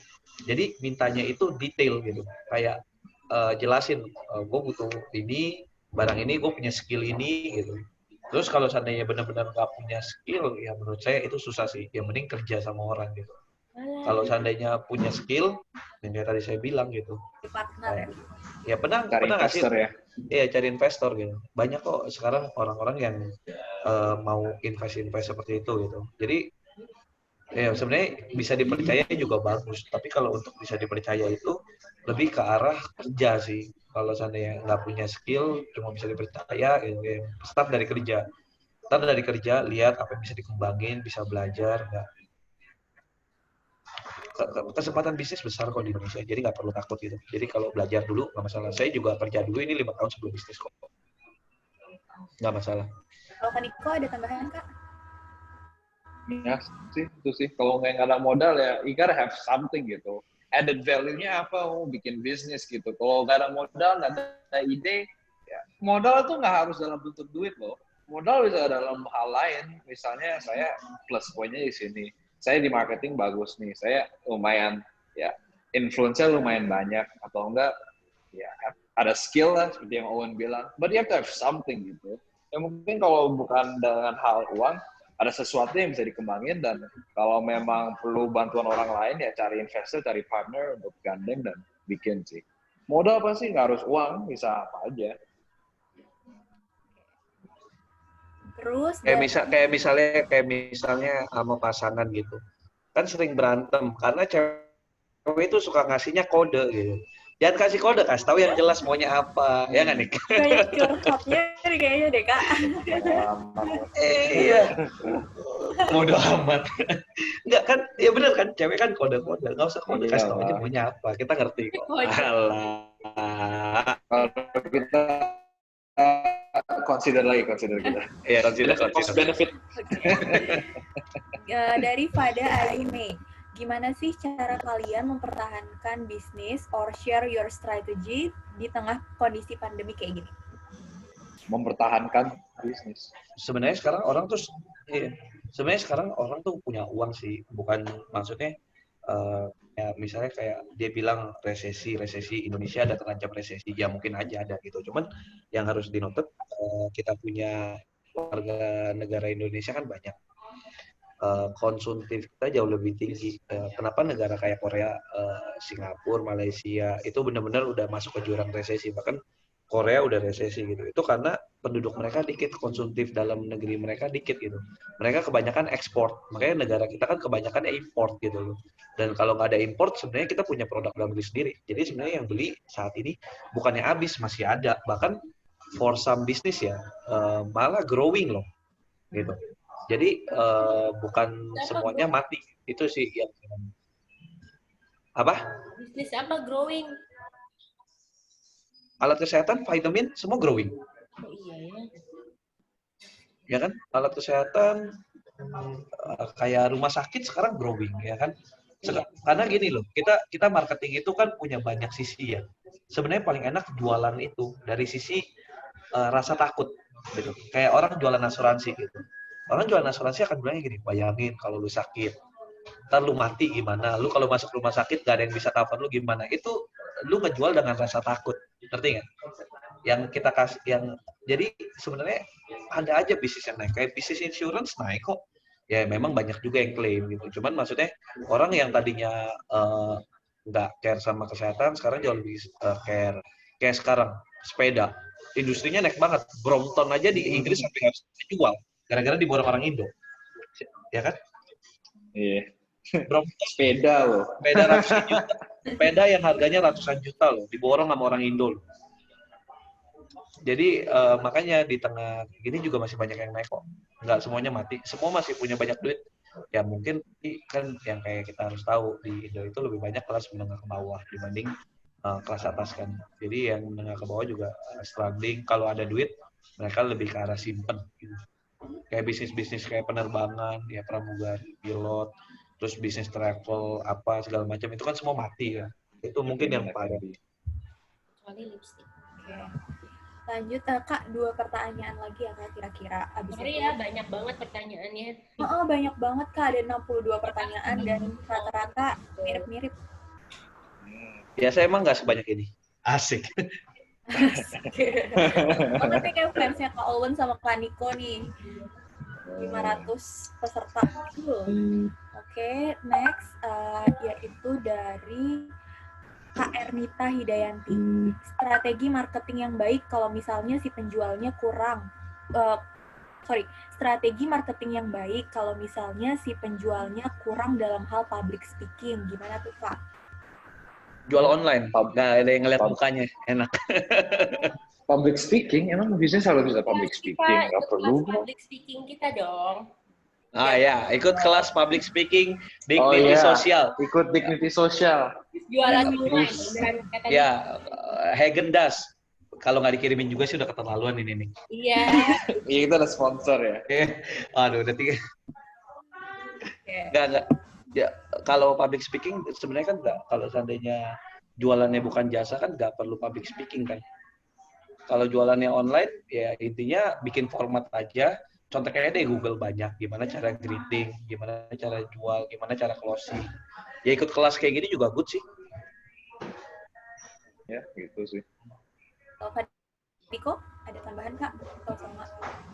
Eventually pasti nggak harus public speaking lah. Lu kira kayak mau kampanye atau apa. Nggak perlu. Bisnis yang penting kalau udah paham produknya apa, yang bisa disampaikan, ya nggak harus takut lah. Harus pelan-pelan belajar lah. Semua itu, speaking itu skill. Itu kalau kamu nggak bisa communicate produk lu apa ya, bagaimana kamu bisa mengharapkan orang lain untuk beli produk kamu. Kayak gue juga sebenarnya di SPH ya, banyak di sekolah lama gue banyak kan ngomong Inggris. Tapi kalau diperhatiin bahasa saya tuh agak kaku gitu.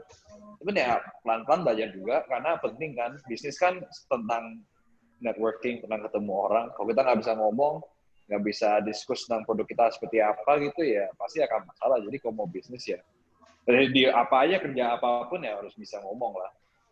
Dit, ini boleh promosi dikit nggak, Dit? Boleh. Nggak, jadi gini, ini mungkin kan banyak juga nih yang kayak mau buka bisnis apa segala macam. Jadi gini, Dit, Kopi se-Indonesia itu kan banyak banget yang mau franchise, Dit. Nah, kita itu nggak bisa franchisein Kopi se-Indonesia karena dream kita di Kopi se-Indonesia itu bukan kopi franchise, Dit. Halo? Iya, masih kedengeran. Jadi rencananya ini buat teman-teman juga kalau yang mau bisnis. Jadi kita mungkin dalam 1 bulan lagi kita akan launching 1 brand lagi kita. Itu benar-benar kita fully franchise dan kita bisa franchisein ke orang-orang dengan kualitas yang nggak kalah bagus juga sama Kopi Indonesia, tapi tetap harganya lebih murah. Kayak harganya mungkin cuma 18.000 sampai 20 ribuan, 25 ribuan gitu. Jadi kalau seandainya, ini kan gue tadi naik scroll kan, pertanyaan-pertanyaan ini ada yang nanya mau franchise gimana, bla bla bla. Ya mungkin bukan promosi, maksudnya boleh lah. Ya boleh dipelajarin. Maksudnya kalau kita sudah launching, ya boleh dipelajarin konsep franchise kita karena yang kita jual ini nanti yang akan kita launching itu kayak sebenarnya kalau mau ngomong itu handle by kita juga gitu. Kita mau buat kualitas yang lebih bersahabat tapi lebih baik lah gitu. Kalau kayak dia nanya kan, ada yang nanya kayak gini tadi gue baca. Mana ya tadi ya? Nih, yang Kak saya mau nanya kalau misalnya kita menjalani bisnis franchise itu tips and triknya gimana ya Kak gitu kan? Yang kayak saya bilang franchise juga nggak salah kan. Tadi saya juga dari awal ngomong franchise itu nggak salah karena kalau seandainya lu percaya sama brandnya kayak contoh bukan promosi, banyak brand yang franchise dan akhirnya untung gitu dan benar-benar making money gitu. Kayak ya adalah satu brand kopi, nggak usah sebut merek, dia itu kalau ikut franchise-nya dari grup 1 sampai 100 ya mungkin masih make profit 1 sampai 150 gitu. Tapi karena franchise udah sampai 250, 300 tempat ya mungkin itu kayak satu kue yang tadi kita bilang satu kue udah dibagi rata gitu. Nah, makanya saya nanti juga franchise yang saya mau bikin ini pun benar-benar saya perhitungin karena saya aman sekolah dari dulu ya kalau orang mau franchise kita selalu yang kita pikirin satu, gimana cara orang itu untung. Jangan sampai orang franchise kita terus dia nggak untung. Kalau sampai sesial-sialnya, at least dia BP. Aku selalu ngomong begitu. Jadi kita mau bikin brand ini lebih care lah. Ya kita nggak ada janji jaminan 100% bisa untung gitu. Cuman ya at least we try our best untuk distribute ini brand untuk jadi brand yang menguntungkan buat teman-teman yang lagi mau merintis bisnis. Kadang kan bangun brand itu yang saya bilang kayak tadi sama Nicholas nggak gampang gitu. Kita bangun se-Indonesia itu harus nginep-nginep, terbang ke sini tiap hari, promosiin, banting malu, banting itu semua ya untuk itu semua gitu. Makanya nanti uh, kita yang dibangun yang di brand ini ya kita mau fully support buat orang-orang juga gitu. Makanya kenapa kita bikin package-nya itu nggak terlalu mahal gitu. Itu sih yang sekarang lagi on project kita. Jadi ya mungkin mudah-mudahan akhir Agustus ini ya Nick ya. Yeah. So yeah, it's your chance to be our partner. To work with us. Yeah, in a sense kayak we care about kalau everything. jadi partner bisa ketemu Niko tiap hari nggak tuh? Alalalalalala. Ya, pasti kan kena saya sama Owen kan orang yang suka kerja gitu. Jadi pasti ya, even franchise, kita akan treat it as if it's our own. Dan kita akan ngomong, kita akan publicize ya, this is ours gitu. Jadi untuk bikin rame. Jadi in a sense ya, seperti saya bilang, bisnis yang jalan yang adalah bisnis yang ownernya ikut turun tangan dan benar-benar kembangin. Dan that's our promise untuk semua yang franchise dengan kita ya, kita akan involve banget sampai dia jalan, dan kita akan selalu cek gitu. Ya, karena kita pentingin kualitasnya. Makanya yang maksudnya kalau untuk kopi Indonesia tiap hari buka franchise. apa? Kalau mau ketemu kalian tiap hari buka franchise. Alah, nggak juga lah. Kalau bukannya di Papua gimana kita ke sana?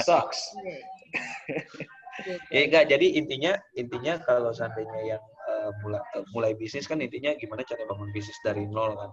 Ya intinya bisnis itu it's about brand, it's about produk apa yang benar-benar kalian jual, pelajarin kayak contoh ya. Kalian promosiin satu kertas ini. Kalau kalian ya jangan kertas terlalu enggak anggaplah ya ini kertas gitu. Ya kalau kalian jualan makanan, ini anggap ini makanan. Kalian harus bisa jualan contoh kayak gini. Nih gue jual makanan loh. Makanan gue ini salmon ini beratnya berapa gram dan gue pakai berasnya ini dan sausnya gue pakai yang enak dan yang harganya kurang lebih segini. Jadi gue jual kurang lebih harganya segini. Ya gue gini-gini itu gitu.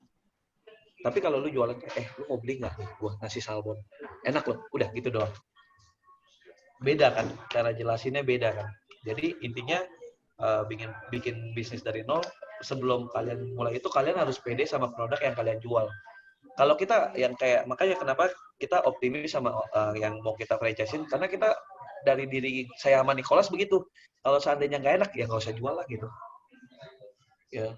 Bahkan di kopi Indonesia kalau kopinya kan kopi kita nggak bisa ngomong lah kopi naik turun kan dia kan nggak bisa 100% rasanya konsisten kan kita bilang kalau memang standarnya nggak untuk jual jangan jual itu yang selalu kita terapin gitu jadi kalau seandainya kita mau jualan kita harus tahu produk kita dan itu yang saya tunjukin juga ke sekarang mau kopi Indonesia mau nanti brand yang kita launching gitu nggak akan kita jual kalau memang rasanya nggak enak Mbak. Gitu. Kita pastiin quality first. Gitu sih. Yang terakhir nih ya Kak, gimana caranya ngebangun networking untuk pebisnis pemula? Waduh, ini paling seru nih. Nggak, sebenarnya networking itu paling seru loh. Orang nganggap saya sama Niko tuh networkingnya luas. Ya bisa harus diakuin Nicholas juga kan influencer juga gitu kan maksudnya dia juga punya networking bagus tanda tangan dong boleh nanti in private ya Dita kata Niko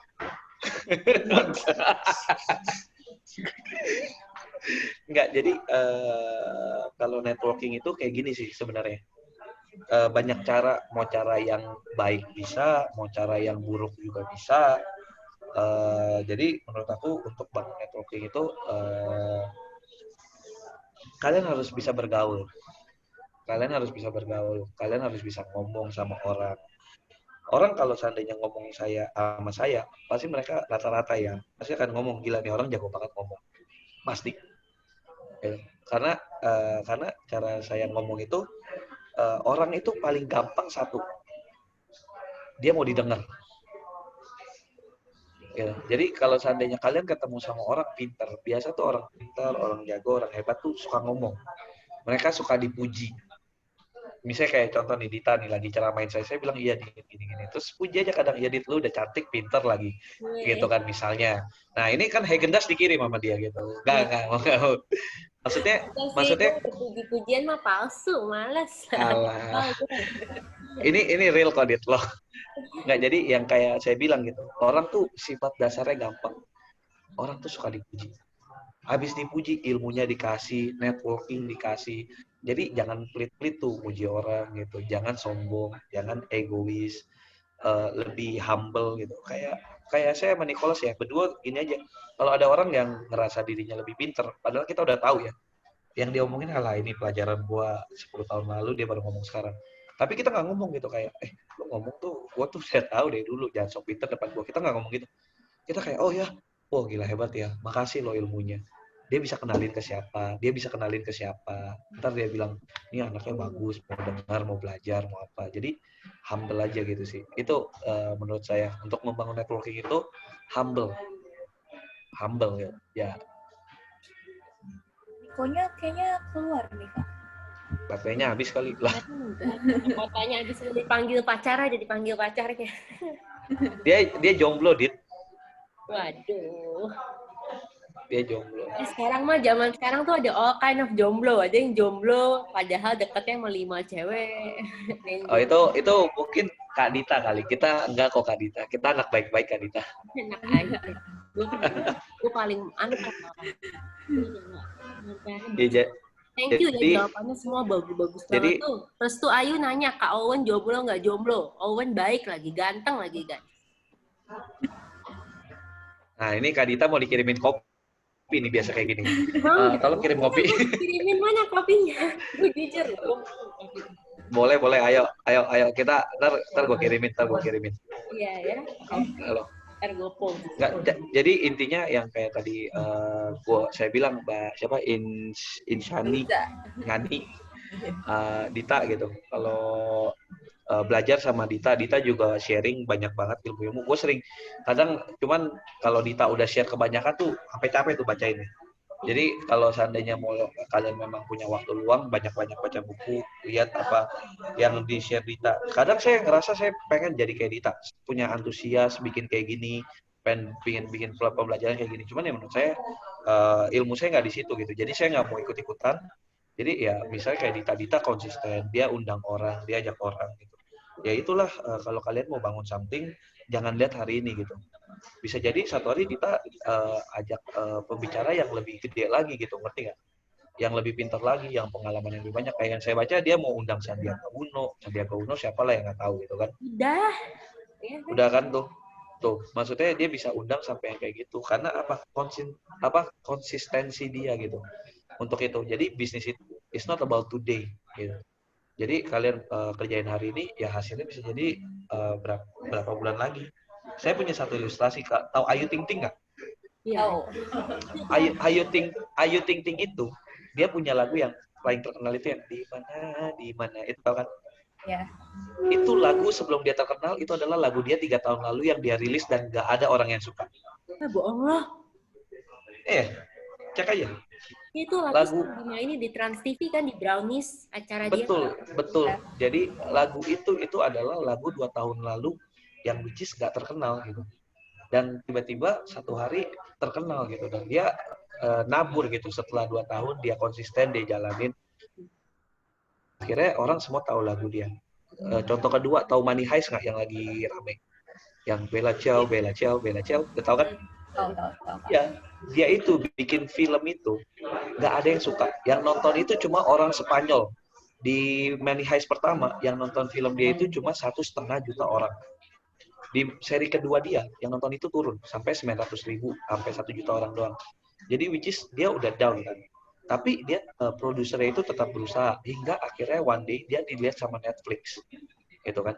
Dia dilihat sama Netflix, dikasih subtitle Inggris, dikasih subtitle apapun gitu, dan akhirnya satu dunia dia terkenal sekarang. Gitu. Jadi saya percaya sesuatu itu adalah nggak ada yang sia-sia. Nggak ada yang sia-sia. Jadi kalau seandainya memang kerja sekarang lagi sepi, bisnis juga lagi struggling, asal kalian konsisten, nggak nyerah, saya yakin pasti ada jalan sih. Saya juga bukan lahir dari orang kaya kok. Saya cuma usaha keras aja gitu.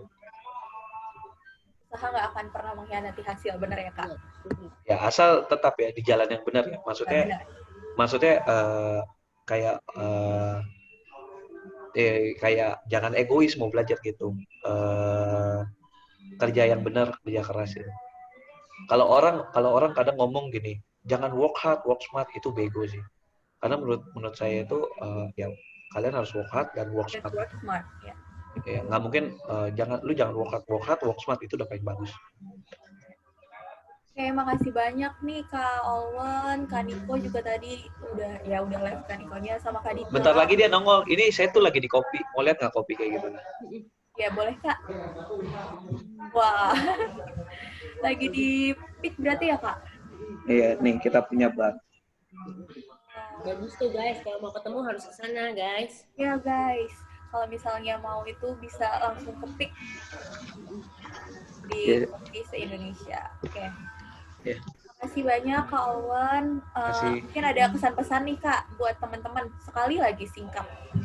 Pesan-pesannya semangat di tengah COVID begini.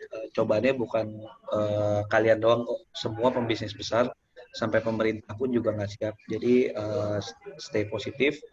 Jangan berpikir apa yang pengen ngelakuin apa. Kita juga nggak bisa ngelakuin banyak. Yang penting tetap belajar. Justru sekarang menurut saya waktunya buat belajar apa yang kalian suka. Mungkin yang kehilangan pekerjaan ini yang paling harus dicatat gitu. Karena kehilangan pekerjaan, sekarang mungkin kalian dikasih waktu buat kalian belajar apa yang sebenarnya kalian suka gitu. Jadi kalau kalian bisa manfaatin waktu ini dengan baik gitu ya, yang kayak saya bilang, bisa jadi setelah pandemik ini selesai, udah ada antivirusnya, bisa jadi itu time buat kalian untuk naik gitu.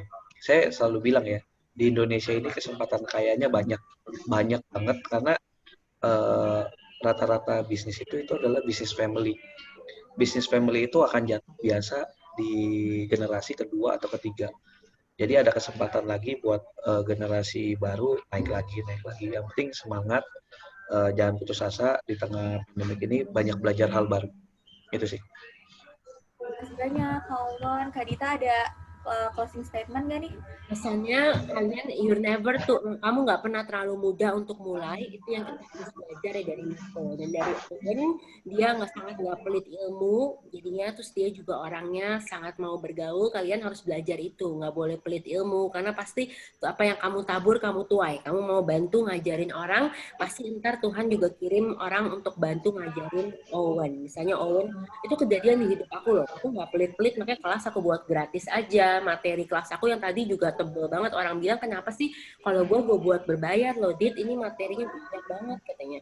Tapi kan karena aku tahu kalau aku bantuin orang tuh pasti aku mau buat kesalahan besar di usaha aku, Tuhan pasti kirim orang secara gratis bantuin aku, walaupun bukan orang yang aku bantuin yang bantuin aku entar, tapi pasti Tuhan itu selalu ada cara. Jadi kalian nggak pernah rugi dan selalu catat kata-kata Kak Owen dan Kak Niko tuh bagus-bagus. Bentar gue jadiin quotes poster-poster and buat kelas highlight. Benar banget Kak, harus.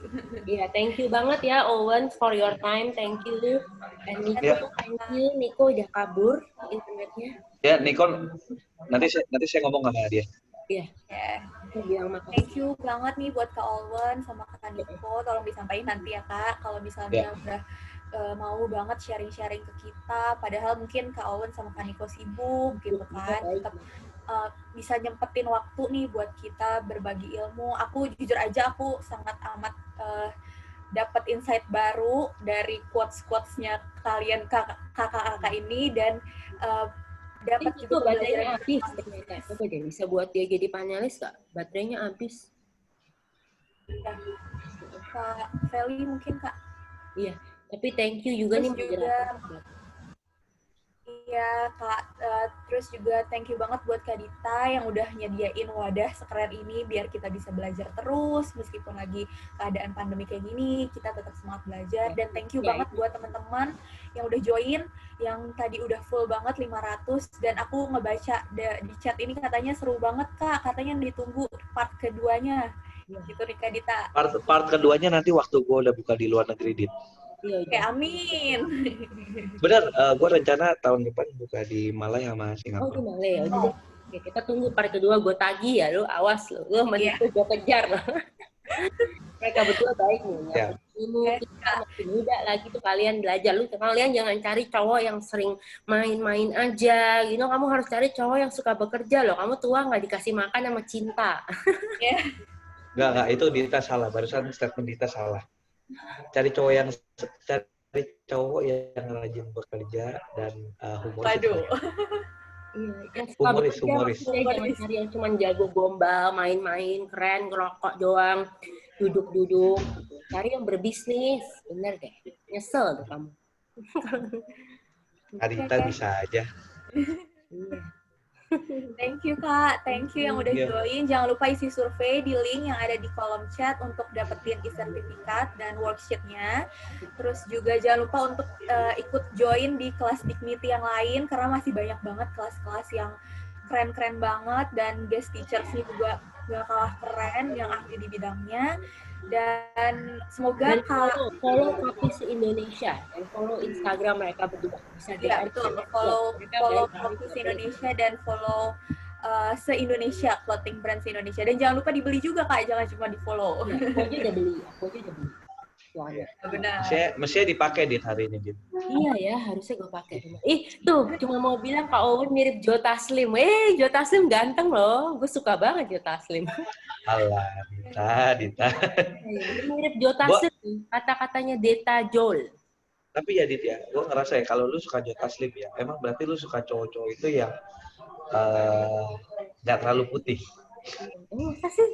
Enggak, gue sukanya yang kayak lu sama Nico. Suka. Gue kan gue rada hitam.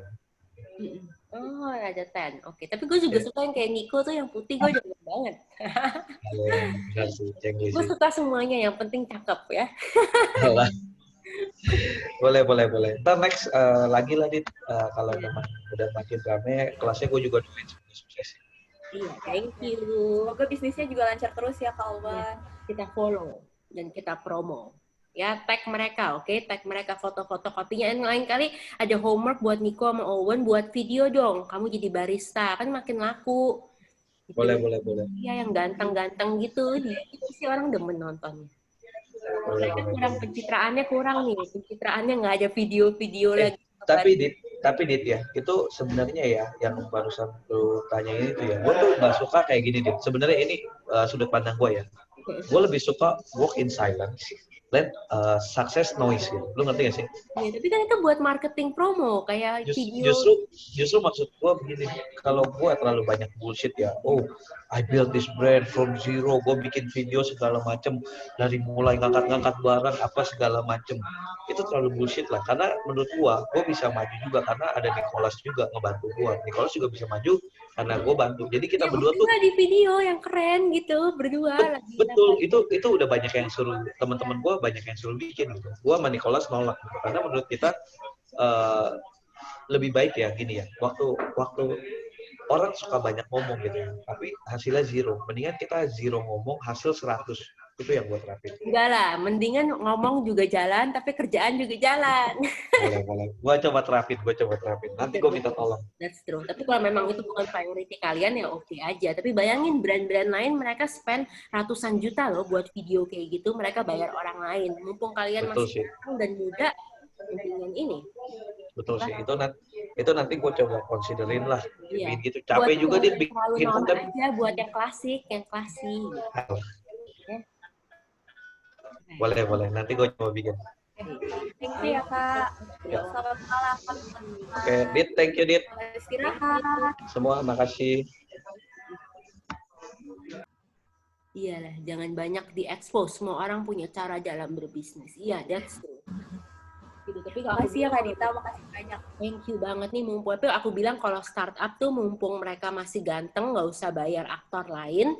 Gue mendingan buat sekarang gitu. Karena I think kalau bisnis nih ya, menurut aku masih di awal, there is no such thing as bad promotion. Mungkin buat mereka mungkin nggak penting, mungkin cowok beda sama cewek. Kalau cewek tuh Iya. apapun yang bisa kita promo, kita akan promo, jual. Ya kan, yang penting kan kita Iya, bener. halal, kita nggak nyakitin orang. Mau orang pikir norak, norak lah. Yang penting kan gue makan banyak kan nggak dibayarin mereka. Gue yang enjoy, ya kan? Nggak nyusahin Kalau orang. kamu misalnya entar lihat ke toko, bisa beli semuanya di toko kan yang seneng kamu. Ya mau orang pikir apa, nggak apa-apa. Tapi emang cowok memang beda style. Tapi buat Owen bilang tuh bener banget. Mending ngomong diem, tapi tapi kerja bener itu juga bener. I appreciate them and I respect them and I think they have good work ethics. Maka aku senang banget. Thank you. Itu udah jadi moderator baik banget. Terus kalian semua, thank you banget ya. Nih apa tuh? Aku lagi baca komen. Terus kalian nggak boleh leave kok, pasti dapat sertifikat. Yep. Setuju banget sama Kak Dita, mumpung masih gorgeous. Iya kan, mumpung mereka masih ganteng, masih banyak waktu juga buat video promo. Karena sekarang di YouTube tuh everything loh, semua orang going digital now. Yep. Iya, gue kalau ngomongin narasumber, kalau orang nggak tahu, itu YouTube videonya mana? Padahal nggak semua narasumber punya YouTube video ya soal mereka. Iya, tiap gue kayak undang itu yang mana YouTube videonya ya, gitu. Atau nggak pasti ngeliat IG-nya. Makanya kayaknya media presence tuh penting banget. Dan kalian kalau mau belajar kelas bisnis yang bagus juga, ini salah nih posternya, bukan kelas posternya salah, yang ke Yung itu mana sih posternya, itu bukan kelas desain. We're not studying design, tapi kita akan belajar guys caranya kita bisnis ekspor. Karena tahu nggak, Yung Rinaldi itu keren banget, dia tiaranya dipakai sama Kendall Jenner, sama Lady Gaga, sama Beyonce, terus sama siapa lagi ya, Kylie Jenner, Gal Gadot yang main Wonder Woman, Taylor Swift, keren banget. Jadinya ntar kita akan ngobrol sama dia gimana sih cara branding, gimana cara networking, ikut agency apa kek, atau ketemu temen siapa kek, supaya terus gimana create a product yang unik gitu ya. Jadinya kalian harus ikut kelas itu. Dan Kak, ini udah boleh live? Boleh, tenang, bakal dapet sertifikat. Udah dari tadi kok boleh live. Aku cuman masih ngomong aja. So thank you ya guys, aku juga udah mau live sekarang. And see you in the next class. Banyak kelas-kelas kita yang keren, ada Didit Maulana juga, ada kelas bisnis semua banyak. Juga ada introduction to business, kelas public speaking, sama Metro TV. Kelas anti galaunya Kak Dita. Iya, dia itu. Thank you so much ya. Gitu. Aku live ya. Aku mau kita dadah. Bye-bye, thank you. Actually aku mau Instagram dulu sih. Aku mau Instagram hadiah dari Pak Anies Baswedan. Tapi keren ya, kamu jangan lupa itu follow Nico dan Owen dan beli kopinya. Enak banget loh kopinya. Terus harganya nggak terlalu mahal, terus kualitinya bagus. Thank you guys. Thank you ya Citra, udah suka banget sama kelas-kelasnya. Itu survei, boleh kasih feedback. Boleh request speaker, dan speaker kita akan makin keren-keren kok. Banyak pengusaha, jadi kamu bisa belajar banget. Ajakin teman kamu. Ya, oke, I leave now.